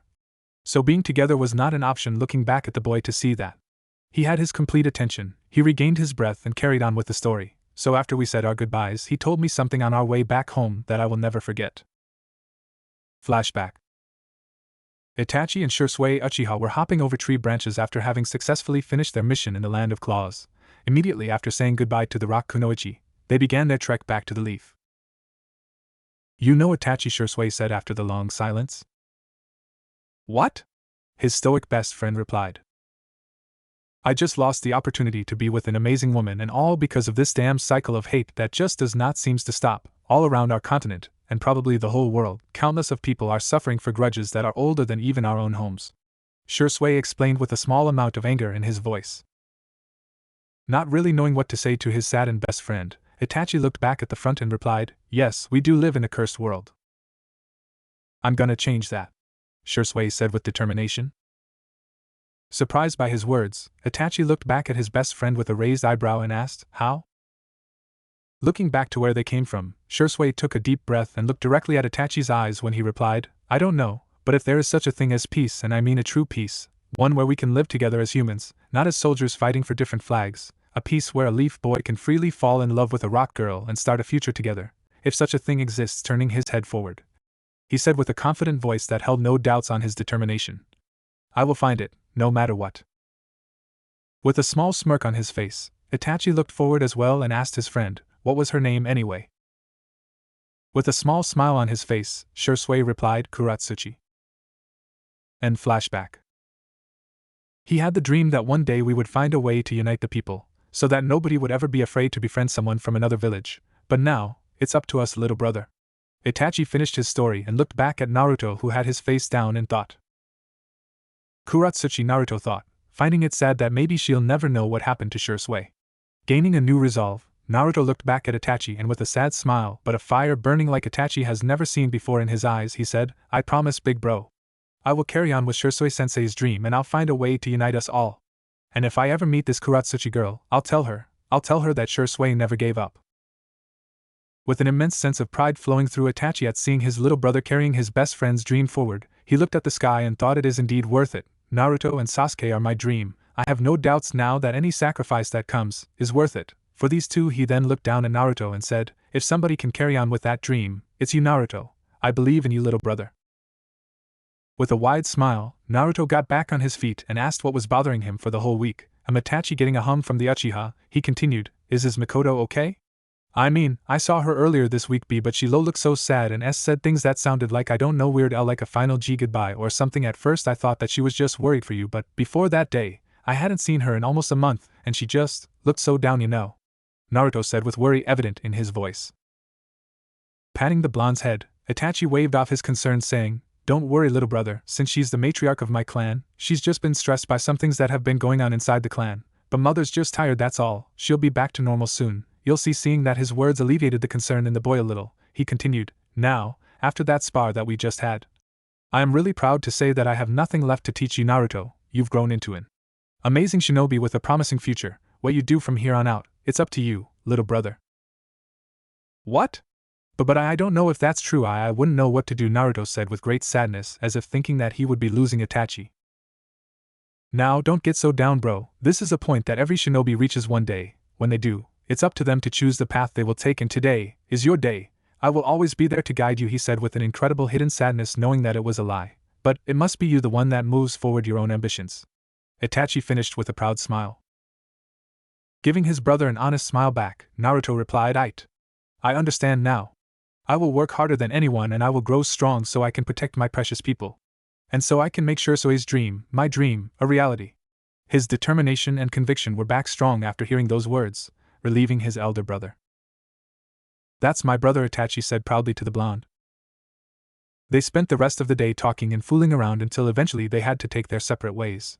After a few minutes of saying goodbye to the blonde, Itachi thought, your path begins tomorrow, little brother. Whatever life throws at you, including what I'm about to do, I know that you'll endure.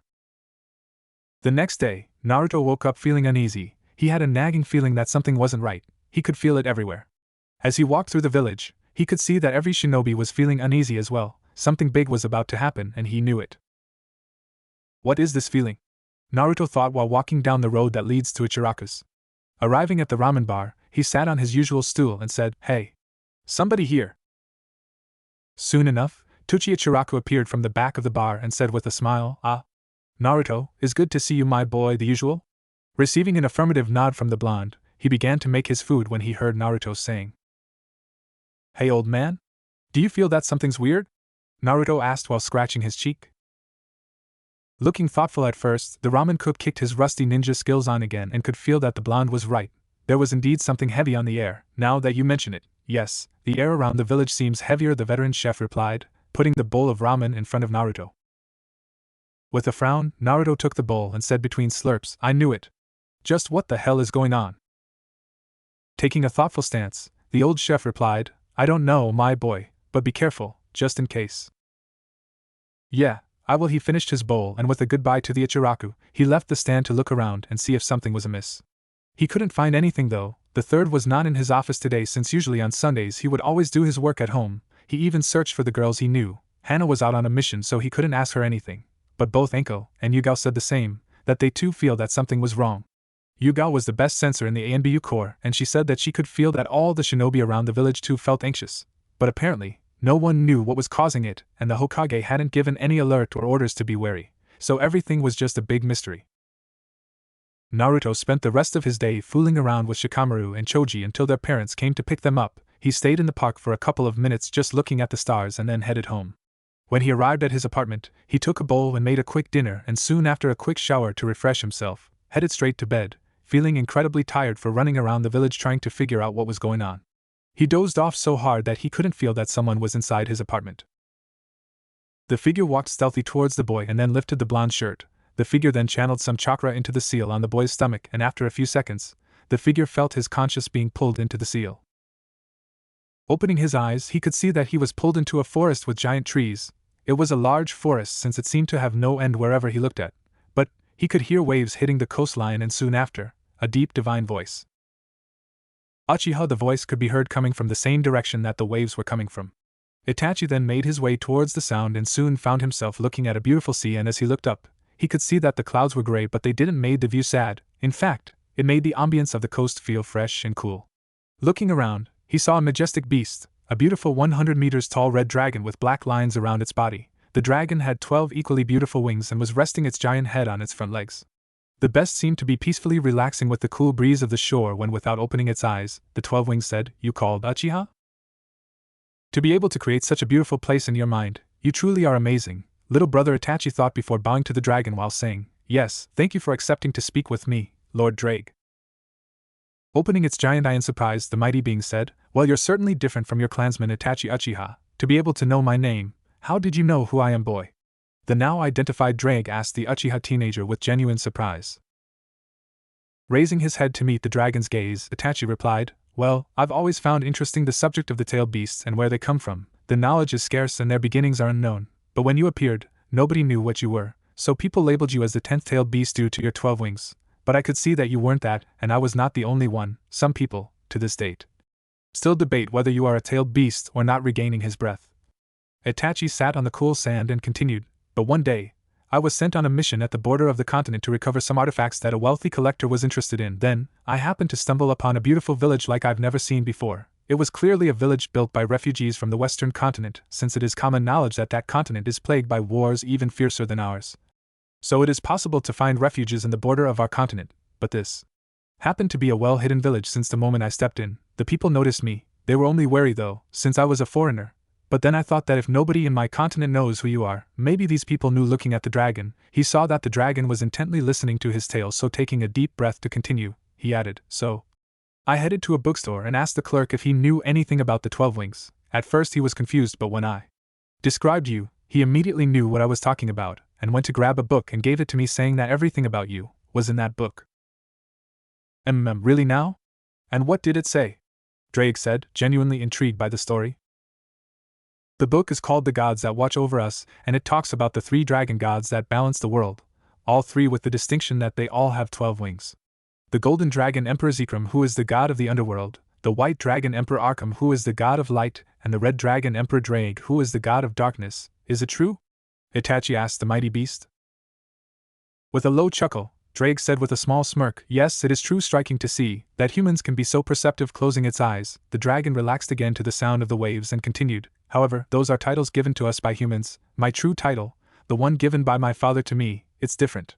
My true title is the absolute God of End. I balance everything that falls into that small word: death, darkness, hatred, fear, all those kind of things. I oversee that they exist so that my dear brothers can exist as well. Opening its eye again to look at Itachi, Drake inquired, now, why would you happen to be so interested in me, boy? I do hope that the book let you know that it is impossible to lie to me. The dragon asked with a hint of suspicion at the Uchiha's motives. Naruto, Itachi replied.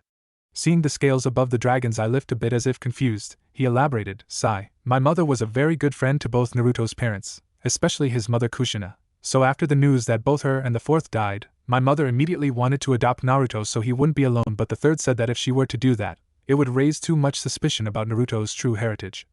She still wanted to go through with the adoption until my father put a definite stop to that by forcing her with clan laws, promising that he would keep some of his men watching over Naruto. The dragon snorted at that, seeing that the boy was never watched over until he was 5. Itachi then complied, yes, he never kept his word. My father is very bitter when it comes to Minato, so he had no intention on looking out for him, until the day that I met him in a park. He was alone and I had free time, so I spent some time with him playing. When I told my mother about it, she asked, no, she begged me to take care of him. I could see that she was desperate. Itachi then gave a small smile and said, she didn't had to tell me that though. The boy quickly grew on me and he became my little brother, and because I love him, I wanted to know everything about you, including how to kill you if you ever were to hurt him. Itachi finished with a voice that said that he would do anything to protect the boy. Feeling impressed by the teenager's resolve and love towards its container, Drake replied, I'm impressed, boy, your resolve is quite admirable. The Dragon Emperor took a deep breath and added, now, I believe that due to your words, you are about to do something large. Maybe you are the reason there's a heavy feeling around the village. Looking down at the floor, Itachi sighed and responded, yes, my clan is staging a coup to take over and both Naruto and Sasuke are to be used in it, especially Naruto since he's a Jinchuuriki, so I will put a stop to it. I will not let anyone harm my brothers, not even my own clan. The dragon took some seconds to look into Itachi's eyes to see the meaning of his words, and after some time, it said, I understand your words, boy. I believe you want this to be kept between us. Getting an affirmative nod from the Uchiha, it continued, very well, because your sacrifice is noble and you are indeed a person worthy of my respect, I will keep this between us. After a bow and thanks from Itachi, Drake asked, now, is that what you wish to speak with me? No, Lord Drake. Getting on his knees, he bowed to the beast and said, I came here to request 2 things of you. Seeing that the dragon thought over his words for some seconds, he got a nod to proceed and added, since I won't be able to be around Naruto for a while, perhaps never again if he ends up hating me, I won't be able to look out for him, so I wanted to know what your plans are for him? Very well, however, this stays between us, boy. Naruto will know in a few more years when he is ready, understood? Getting a nod in response, the Red Dragon Emperor told its plans for Naruto to Itachi. At the end of the explanation, Itachi was dumbfounded beyond belief. Never in his life was he expecting this. It took some good 15 minutes for Itachi to recover from the shock. Stammering, he said, is he really his transmigrant? Seeing the dragon nodding in affirmative, he continued, and the other thing is why all the girls around. Getting another nod in response, he took a deep breath while thinking, wow, Naruto, you do have a knack for extraordinary things. He then said, thank you for telling me this. I do feel proud and at ease of his future. Now, for the last thing, I wanted to ask you to please watch over him. The dream he has now adopted, it's a hard one, and along the way there is more darkness than light. All I ask is to please guide him and help him. He will need people that cares for him. He holds great power, and I have no doubt that he could either become the greatest beacon of hope this world has ever seen or the one that will bring our annihilation. Getting up from the sand, the dragon adjusted itself so that he could be face to face with Itachi, and surprising the Uchiha, the god bowed and said, you are a worthy man, Itachi. I will grant you your request. I will watch over him and guide him through whatever path he chooses. Itachi bowed gratefully to the god and said his thanks. He felt another pull, and when he opened his eyes again, he was in his body looking at the still sleepy blonde. Caressing his forehead, he whispered, farewell, little brother. He then walked to the kitchen and left a small note on the table before heading out from the boy's apartment, taking a deep breath as he looked at the stars and made his way towards the Uchiha compound. However, Itachi did not count it with Naruto's loose bladder and that he usually wakes up in the middle of the night to take a piss. It has only been a few minutes since Itachi left, and Naruto woke up, drowsily heading to the bathroom, and after taking a piss, he felt his stomach grumble a bit. Yawn, maybe a quick snack, he mumbled as he walked to his kitchen and turned on the lights and grabbed a grain bar while he sat on a chair and ate it peacefully. After finishing it, he realized that there was a note on his table. What? That wasn't here before I went to sleep, he mumbled to himself before taking the note and read it. Dear little brother, I'm sorry for all the pain that I have caused you. I'm sorry for having to leave you and for what I did. Know that what I did had a purpose. You might never understand it, You might never forgive me, but whatever you do, whatever path you choose, I will always be proud of you. Wada! Naruto said, confused after seeing this note that was clearly from Itachi. First Miko and then this. He started to crack his brain trying to find out what the hell was going on. Whatever you did. Maybe I was supposed to find this in the morning, but that means that shit. He quickly grabbed his jacket and jumped through the window heading to the Uchiha compound. Damn it, Itachi, what the fuck are you going to do? He muttered, dreading the answer. Running and jumping as fast as he could, he felt a chill running through his spine after the heavy smell of fresh blood assaulted his nose, and after a few seconds, he arrived at the Uchiha compound. No, he whispered while looking at the gruesome sight of massacred people all around the compound. No. Getting out of his frozen state, he suddenly remembered his crush, Miko. He ran towards the larger house of the compound and walked into it, and once inside, he frantically began to search for her scent. He found it after a few seconds, and after following it, it led him towards a door that he immediately opened and was horrified by the scene he was witnessing.